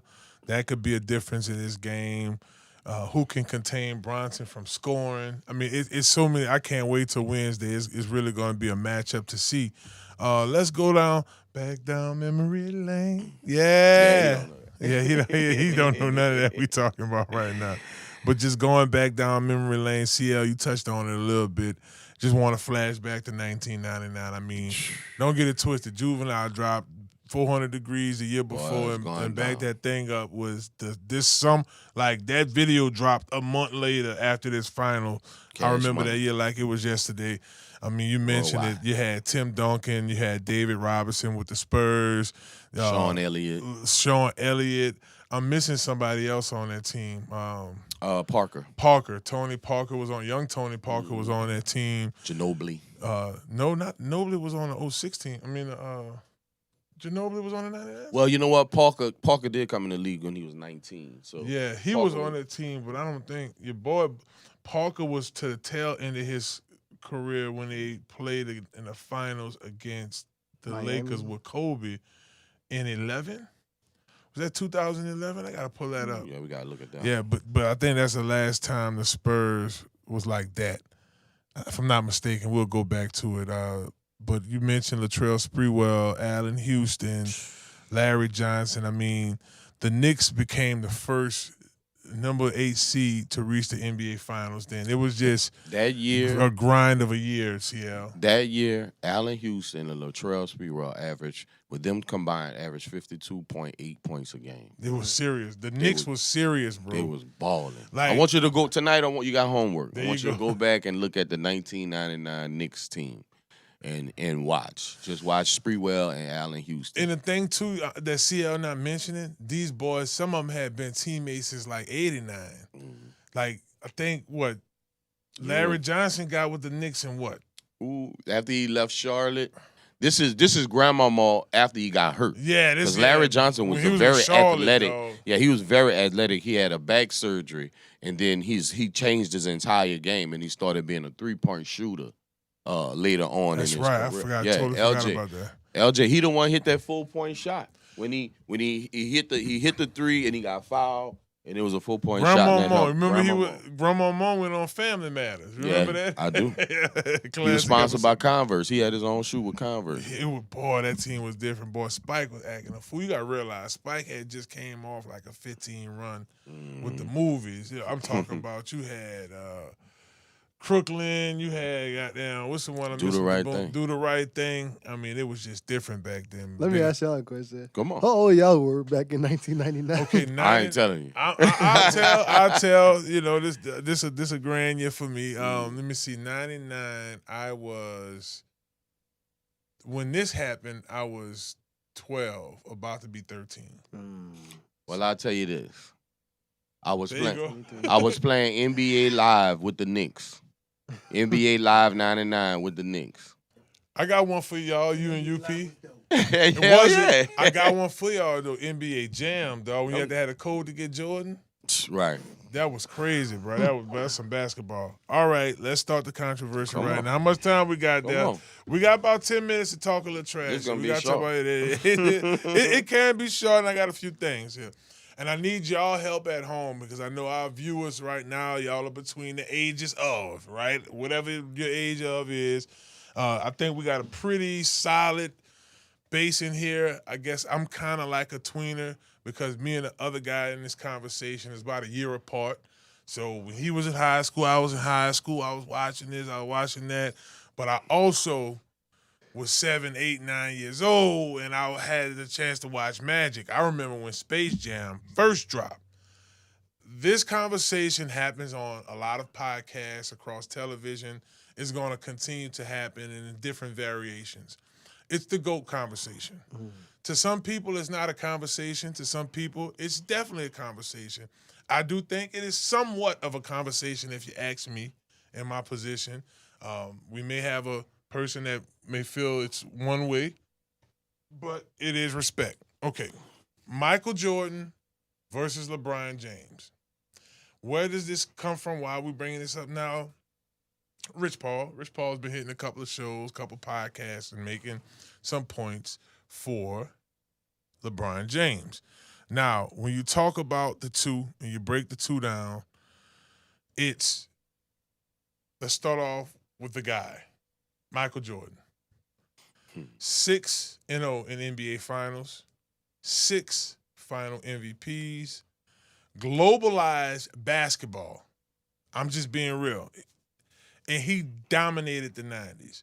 A lot of people look at Jordan's resume and say, oh, y'all talk about Jordan from the 90s when he got Pippen, but he had to go get Rodman to do that. He did get his tail whipped by the bad boys in Detroit. Isaiah Thomas and them. LeBron James, all-time scoring leader, longevity unmatched, finals appearance across 3 franchises, elite passer and rebounder. We'll start with the veteran on the staff right now, on the staff. I'm so used to talking about working stuff too. On the podcast panel right now, CL, let's have the GOAT debate, Jordan, LeBron James. Why?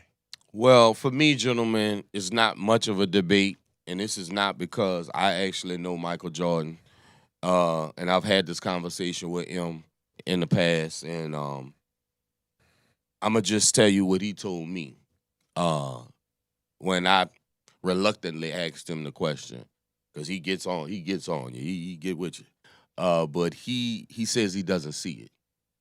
So there isn't much comparison because he says he doesn't see it, but I'll give you my reasons.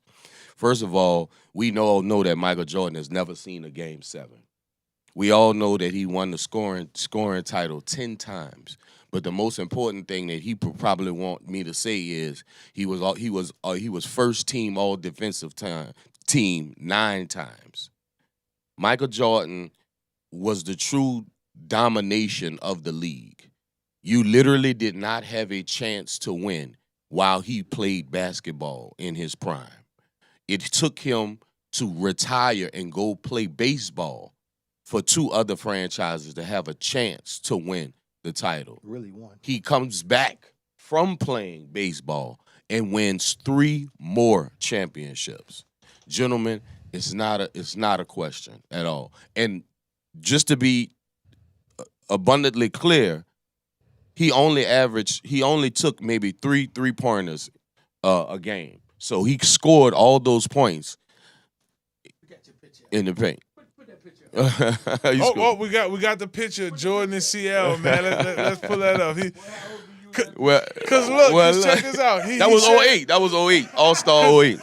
He was here for All-Star. Yeah, for sure. I saw him and LeBron at Metro that night. Yeah. I me too. didn't talk to him. I just shook his hand. CL went up straight up to him. Yeah. Well, I was this actually was with 08. him. This was right after we won the name. Yeah, because every All-Star it falls on his birthday. Jordan party. Right. So he has a birthday party every Friday of the All-Star in every respective city. And it was a private party. It was off of, I feel like it was too far from the casino. No, it was at oh my God. It's right there on Magazine. I'm telling you, I was at LSU. This was going into my senior year. Board of Trade. That's where it was at. But it was white label. I was like 4 years old. I was there. That is crazy. I went to that party. Magic, Mutombo. I mean, and that's the thing, man. Jordan is a star amongst stars. So to see guys that are stars in their own rhyme, when they walk in the room and they see Black Jesus, like they really break down, brother. I've seen grown men it's different. fan out. And don't get me wrong, I had my moment when I met him at the airport. Well, I actually picked him up from the airport, and he when he ducked his head and came up out that plane, the one that y'all see in the background right now, I saw that aura that people be saying. And I said to myself, Lord, bro. Black Jesus, for real. It really is. Chris, jump in the conversation, bro. I mean, you a youngster, obviously, most of your life, just about your whole life. You've seen LeBron James. You hear these Jordan stories. You watch these classics. Your conversation on the GOAT debate. I feel like there's a difference between who's the best player and who's the greatest player. I think LeBron is the best all-around player ever. Like, there's nothing he can't do on the basketball court. He could pass, he could score, he could rebound, he could defend, he could do all the things. But Jordan, he's greater because he is a winner. Like you just said, he's 6-0 in the finals, won 6 finals He's not having it. He's not having it. So I think there's for sure a difference between who's greater and who's better. I think Jordan is greater. I think LeBron is the better all-around player for sure. Most old heads in this conversation with 6-0. Like, what are we going to debate? But LeBron faced a lot of dynasties, though. He faced the Dynasty Spurs. He faced the Dynasty Warriors. He just faced a lot of dynasties. Let me ask you something, Craig. Let me ask you something, see? Let me ask you something. But hold on. Before we do it, because I know we about to attack the young lad. I just got one question. I got one question for y'all. Mm-hmm. Who is the greatest team of all times? That 2015 Warriors team? Or are we going to take the Jordans team? Because what was it, 73? Jordan was 72. 72 and 10. And them boys were 73 and 9, so we going off numbers. And how many win? They didn't get the Jordan rings like that, but they got 4, right? Yeah. Well, a team is a collection of talent. And, I think, and I know this is a Jordan and LeBron conversation, but I don't think Scottie or Dennis Rodman gets enough credit for being the 75 greatest players. Both of them boys on that 75 greatest players. And Dennis Rodman guarded everybody from 1 through 5. Scottie Pippen was the first point forward in the league ever. Defense. Both of them boys were immaculate on defense. So, obviously I'm an M guy, but this is where the plot thickens. It's 2016. That's where for that Cleveland team with Kevin Love and Kyrie Irving and LeBron and them to dismantle that team, that's why I think LeBron actually got into the GOAT conversation. For sure. You talking about the one when Kyrie hit the 3? They went to win the game? When they came back from down that one right there. But I just got one question, gentlemen. Go ahead. How many championships have LeBron lost? So he went to 9, and he lost. He lost 6. He lost 6. He went to 10 and he lost 6. He went. To and how 10 many has he won? 4. So he's lost more championships than he's won. Yeah. Okay. Yeah, I mean, and he did team okay. hop. It's a lot. It's a lot that goes into the debate. This is why I shut it down. The greatest basketball player to ever live is Michael Jordan. The greatest basketball player to ever live is LeBron James. LeBron James is a better athlete than MJ. Absolutely. Period. So if they were to play one-on-one in their primes, that's a real conversation. You got to look at LeBron's size and speed. You got to look at Jordan actually having a dog in him. Yeah, mentality. Because that's what people. Yeah, his mentality. The closest thing, and you may agree with me on this one in CL. Closest thing we did get to Jordan. Rest in peace, Kobe Bryant. Oh my goodness. In terms of this, like y'all, I always remember the thing when your boy was iffing at Kobe's face and he didn't flinch. That means you got the dog in you. So that part, we got the LeBron the flops and all the stuff like that. And this is in LeBron's defense. The different eras.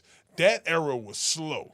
You didn't have fast players. I mean, you beat Karl Malone, the mailman. You 75 Stockton. top greatest though. Yeah, he is, and he's a Louisiana boy. Grew up right there, not too far from. Third in scoring in the NBA. Yeah, You was getting beat the hell up. Right. And It's a physical game. It was a physical game, gentlemen. I think all of us could agree on this. The best shooter we've ever seen, ever played a game of basketball is Steph Curry. Number 30. You know that. Number 30. I like he Steph. had to go against that. I like Steph, but I like Mahmoud Raouf as well. Chris Jackson. Chris Jackson from LSU. No disrespect, Chris. I mean, no Mahmoud. disrespect to Reggie Miller. You got Jesus Shuttleworth, right? Ray Allen. So, I mean, we got this game has seen some shooters. I mean, we can't just turn a blind eye to KD. But what I will say is Steph Curry, when it comes to shooting, nothing against excuse me, Chris. I mean Mahmoud Raouf. Mahmoud Raouf, and I didn't see him about 4 or 5 times at LSU. But I mean Steph Curry. Yeah, Steph. That man made 400 threes in a season. Yeah, Steph that's was just nice. Steph Daddy was nice. Steph Daddy was nice. Dale Curry. I said Mark. Dale Curry was Dale nice. Curry, yeah. Charlotte. And this is the thing, and no disrespect to LeBron, because I mean, I'm sure he's gonna watch this. No disrespect to LeBron, but I'll give you this: LeBron is the greatest 3 of all time. How about that? Okay. The greatest small forward. Greatest small forward of all times. I could give him that for sure. All right, that's cool. That's cool. And like I said, Chris, we done seen some basketball out there. I was a baby when all of this stuff was going on with Detroit and that 90s. Michael Jordan owned the 90s. Period. Everything. He did. I'll give him that. Like the Jordan shoes was a serious deal in the 90s. It's still serious now, but in the 90s, it was serious to get those J's. You measure a man's greatness by how the greats talk about him. Don't listen to me. Don't look at YouTube. You go and you listen to the greats talk about Michael Jordan. You listen to Magic Johnson when he realized his reign was over. You listen to Larry Bird when he realized his reign was over. You listen to all these great players, Reggie Miller, Karl Malone, Patrick Ewing, and you talk about how they knew they didn't have a chance because this dude would lace up his shoes every night. You listen to the greats talk about the greatest, and then you decide. That's real. Well, look, this conversation could go on all night, baby. And sure. Look, we want to hear from you. Y'all feel free to chime in on the conversation. And we got to hear from all generations. I think I sit in a really good spot. I'm a mid-'80s baby. So I heard about the bad boys, seen the highlights, saw Jordan in real time. I ain't going to lie to you. He's the greatest basketball player to ever live. But don't take nothing away from LeBron and him being the most athletic basketball player, just unstoppable man. This Jordan couldn't just leave basketball and go get drafted first round in football. I don't think he's LeBron could definitely do that. LeBron for several positions. So but he did go play baseball though. Yeah, And if you look up his average, he was a pretty decent baseball player. Yeah, he was. He didn't make it to the major leagues, but if you look and see what Jordan did, remember he was a basketball player that left. But we're talking about baseball versus football. That's two different. You don't think Michael Jordan could play wide receiver? I think he would get cracked up out there wide receiver. Well, I really do. LeBron but that's what was happening to him against the Patriots. What I'm saying I mean, not the Patriots, the Pistons. That exactly. And he got up every time. No equipment. Jordan and Kobe were basketball built. LeBron James is built for whatever. Right. It could be fencing. It could be. And that's what I think we need to realize is that over the years, every athlete has got bigger, stronger, faster. And that's but it doesn't speak to their game. Michael's game was unstoppable. LeBron is stoppable. Yeah. Just watching Jordan in real time, bro. He was unstoppable against slower players. That's the only argument. It wasn't the athletes that LeBron, and he sat on the cusp, right? LeBron came in 2003. Jordan was still playing. You know what? That's on the real deal. We're going to get Joe Dumas up in here, and we'll have Joe Dumas. That would be a great person to chime in this speak about the great Michael Jordan. And for him to speak about what he see with LeBron, that Joe's a good. So Joe, if you're out there listening, brother, you got to make it. We ain't. And Michael has admitted that Joe. Away from the, come on through. And Michael has admitted Joe Dumas defended him the best. So that's why I would invite Mr. Joe Dumas to come in and speak about Michael Jordan. That's a good point. Well, look, y'all, I love talking basketball, but we're going to switch gears, talk a little football next, baby, the last few minutes here on Inside the Trenches. We're going to take a quick commercial break, and when we come back, we're going to look at the first few weeks in the SEC, Big Ten, all the Power 4 schools. What are some of the big games we're looking forward to next season? We're going to talk about that. And our favorite team is still LSU, so we're going to talk about them too. Of course. It's Inside the Trenches, baby. We're here at Loyola University in our uptown studio. Y'all don't go nowhere. We'll be right back. It's ESPN Baton Rouge, baby.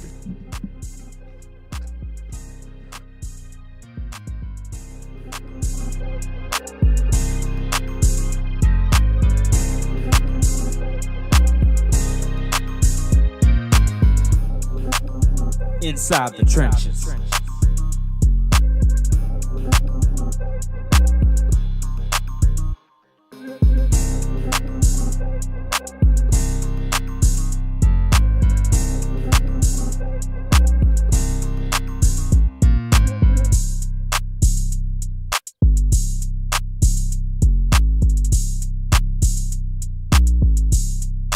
Dentro de las trincheras.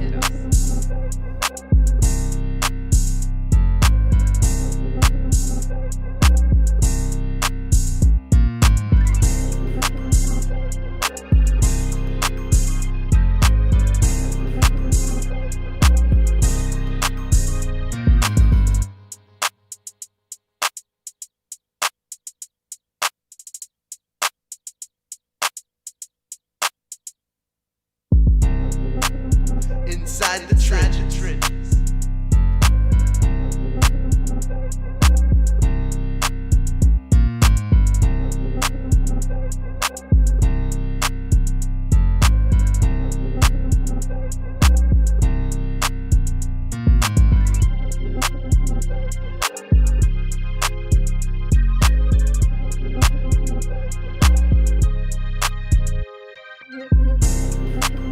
Inside the Trenches.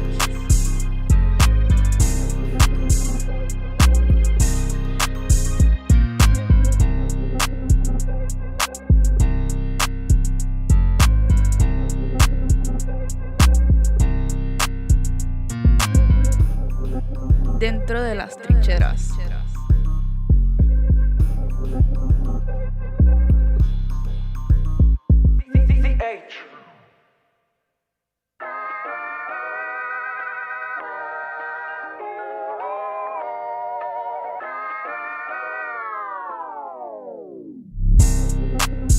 Inside the trenches.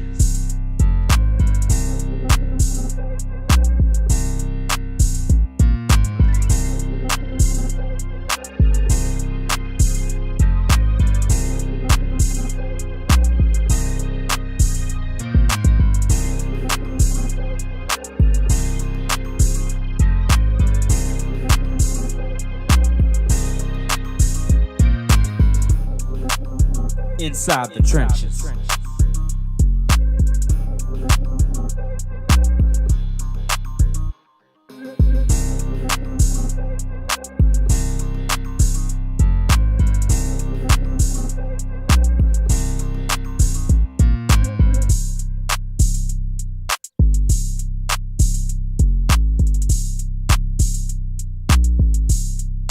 Dentro de las trincheras.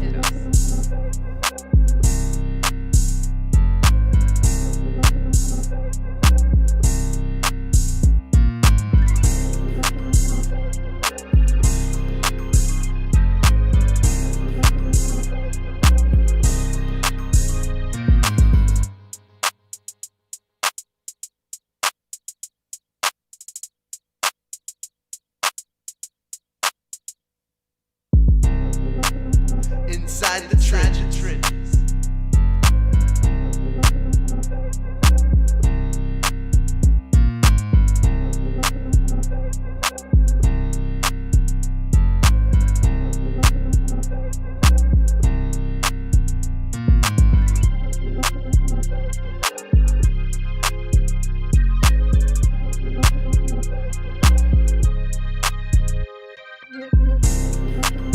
Inside the trenches.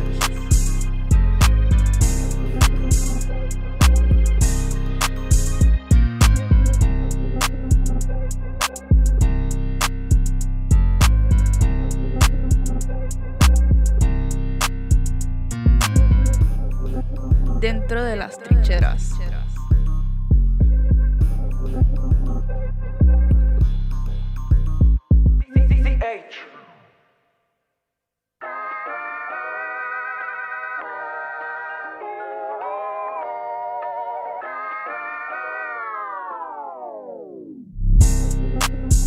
Inside the trenches.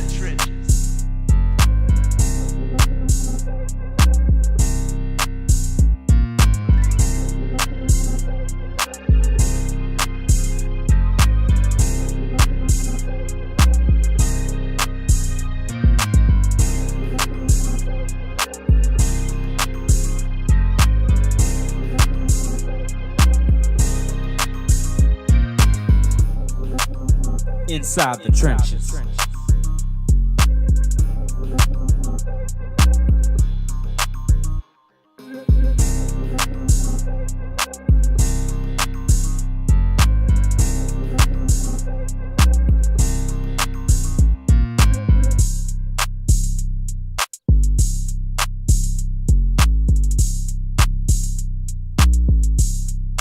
Dentro de las trincheras.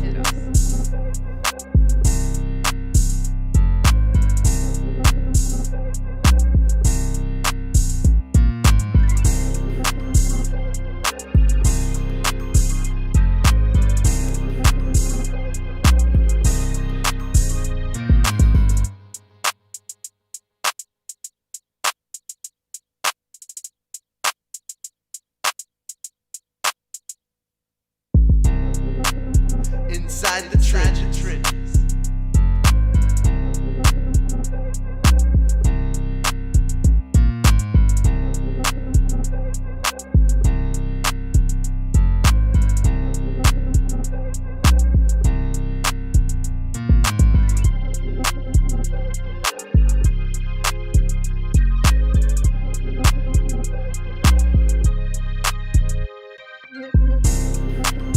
Inside the trenches.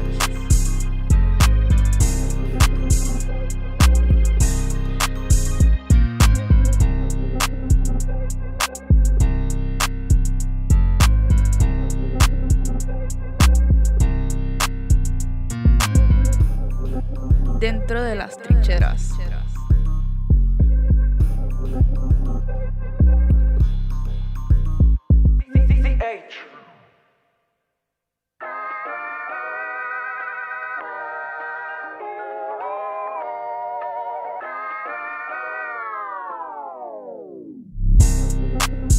Inside the trenches.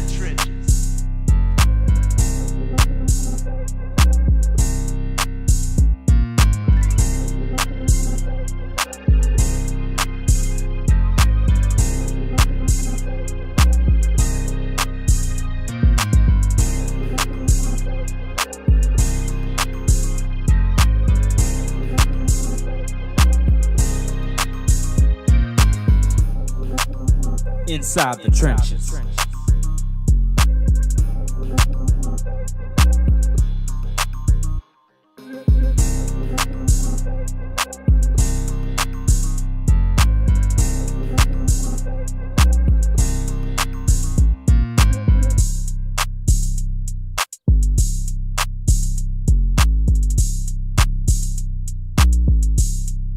Dentro de las trincheras.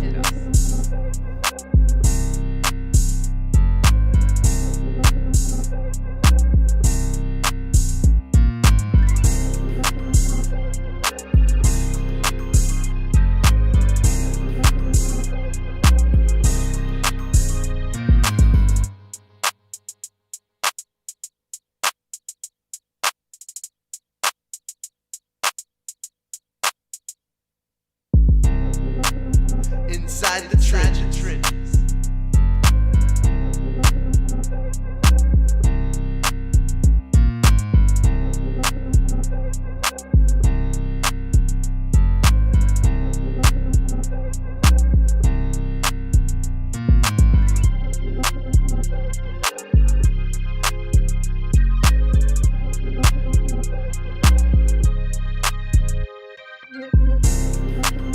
Inside the trenches.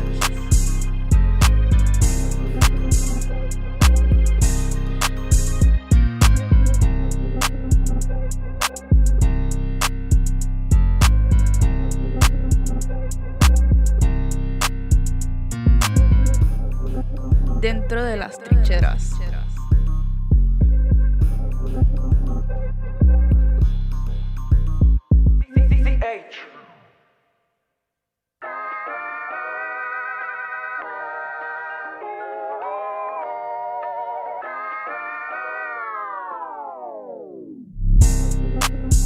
Inside the trenches.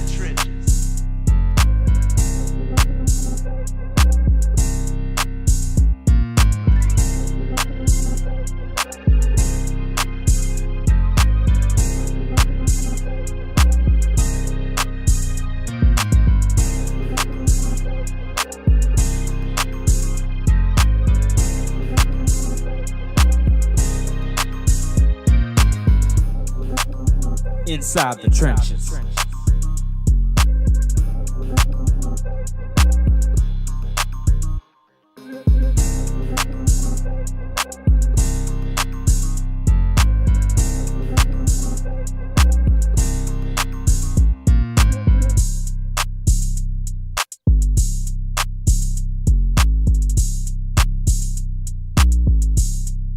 Dentro de las trincheras.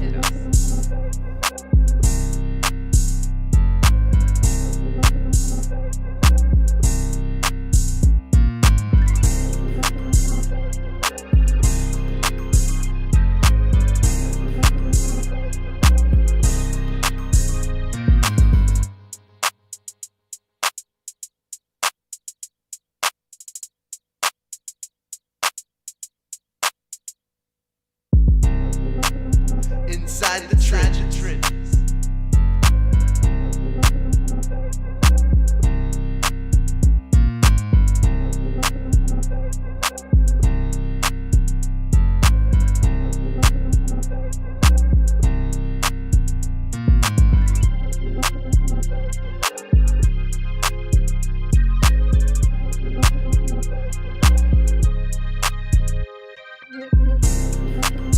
Inside the trenches.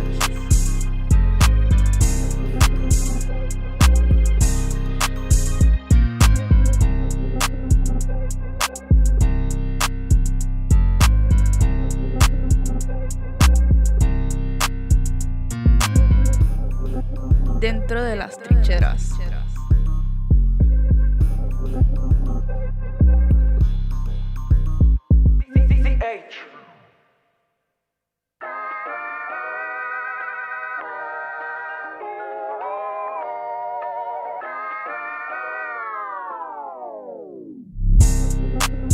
Inside the trenches.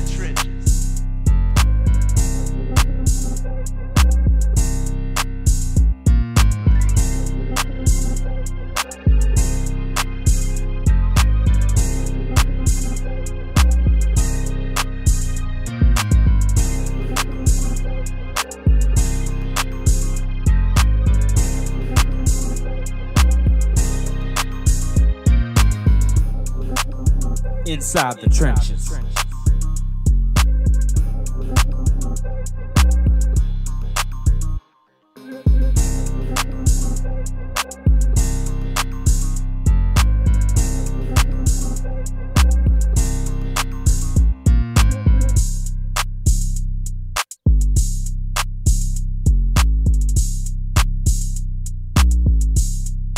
Dentro de las trincheras.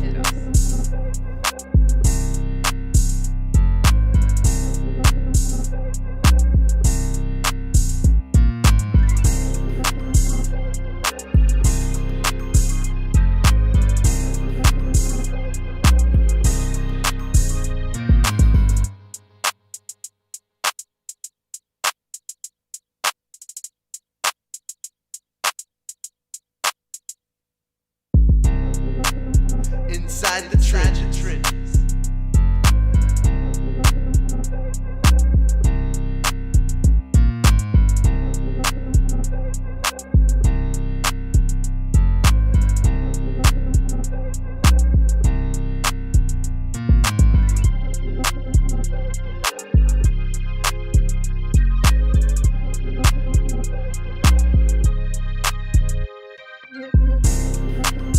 Inside the trenches.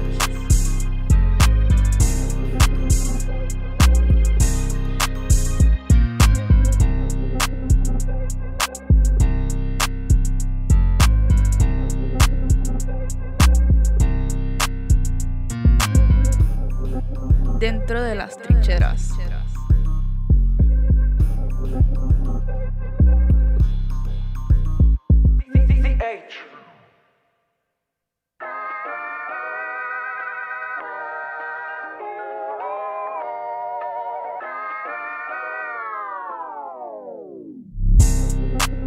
Inside the trenches.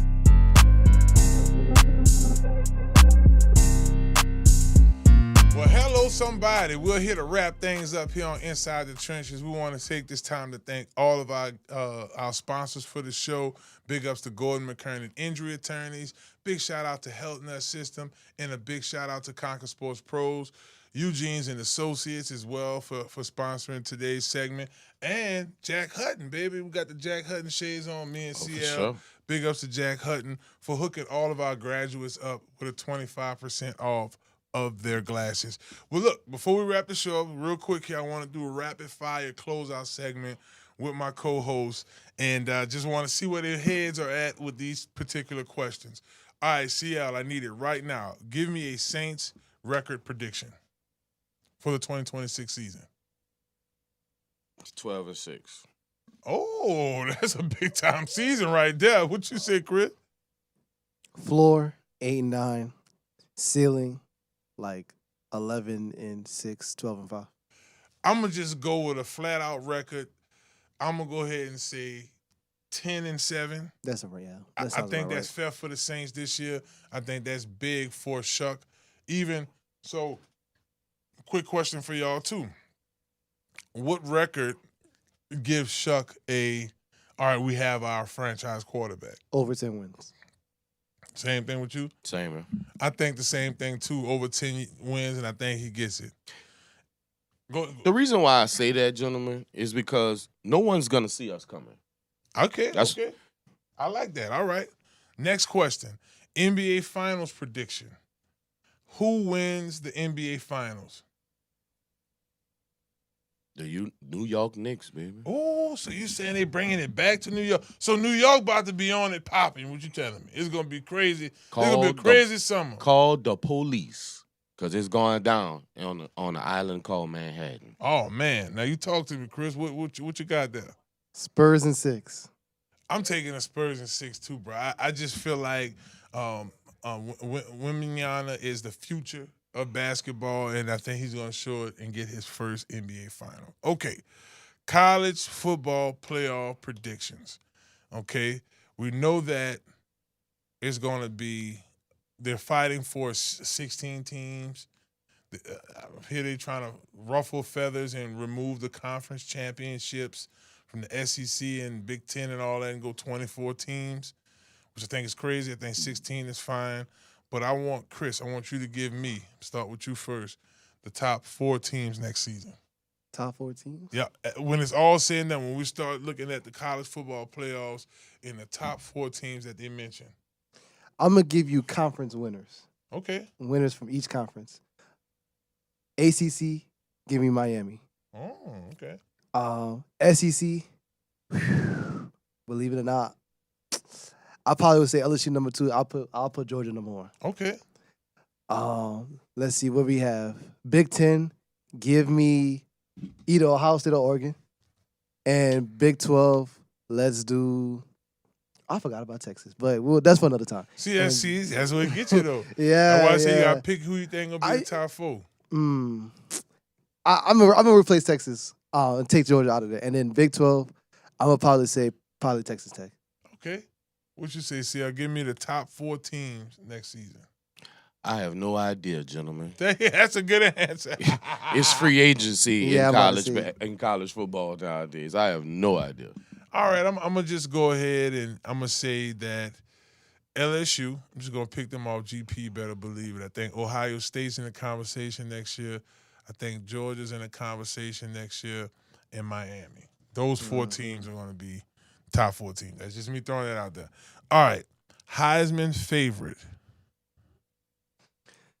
Arch Manning. Jeremiah Smith, Ohio Oh, State. I love it. That's a good one. And I'm going to go with his quarterback, Julian Sayin. All right. Last one. Biggest surprise team in 2026 for the NFL season. The New Orleans Saints. All right. Oh, when the Saints go marching in. Come on. How I want to be in that number. boom, boom. Oh, when the Saints go marching in. Talk to me. Who you got, Big Tom? Ooh. I would say this. I mean, I would pick the Saints too. But if you didn't pick the Saints, I would say the Minnesota Vikings. I love their team. Wow. I love Kyler Murray. Kyler gonna do it. Okay. Okay.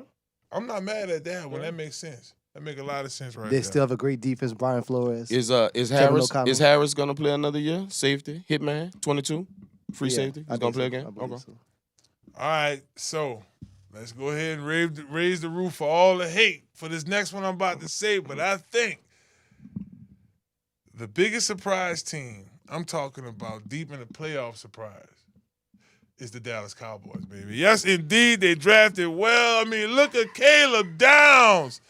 Come on now. I'm not mad. Let's look at that. brother. You can't be mad at I'm me not this mad year. at you. You can't be mad at me. They did two this- smart things.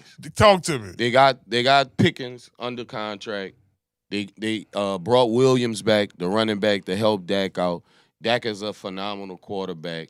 When he has people that's gonna help him around him, he doesn't need for it to all be on him.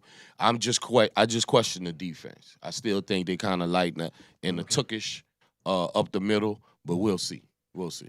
Chris, any rebuttal to this Cowboys prediction I have here, being a surprise team for this year? I mean, they might be good enough. They might be talented enough to be a wild card team in the NFC. You know, their offense is pretty good. CD and who's the other receiver? They have George Pickens and Dak. That's what I'm trying to tell you. They have a talented, and then you got Caleb Downs on defense now, and the run stopper from Green Bay. Come on now. I'm about to tell you right now. Defensively, Double they team. run the 3-4. First and foremost, shots out West Bank in the building. They brought over B.T. Jordan to a pass rush specialist contract. He helped Denver the last 2 years lead the NFL, and they broke a franchise record and an NFL record in sacks. He is now with the Cowboys. Who do he have? He has Odom. Odom, your last name. Odom got from the L.A., from the Chargers. He got Quinn Williams. He got Kenny Clark. That's he what I'm got talking Gary about. Rashad. Yes, indeed, from Green Bay. Rashad Gary, I meant to say. Sorry, Rashad. Overton, DeMarion Overton. He got Caleb Downs. He got some players. So, like I said, I think that's going to be the team. But look, thank y'all so much for tuning in to the show. We got to get out of here. Remember, one more big shout outs to all of our sponsors, baby. If it wasn't for you, the show wouldn't go on. Big ups to straight up, you know what I'm saying? Gordan Kind of Injury Attorneys. Shouts out to Dr. Kendra and Health Nut System. Big ups to Conquer Sports. Shouts out to EUGENE Associates for stopping by to the show as well. Big ups to Jack Hutton keeping us fresh with the glasses, baby. Sure. And big ups to y'all for tuning in with us. Next Monday, we'll be back here talking about how these finals are going. I'm pretty sure going to be some more crazy moves after June 1st, right? So I'm looking forward to some more NFL talk. And y'all have a great week, baby. It's Inside the Trenches. Inside the Trenches. Hello, somebody.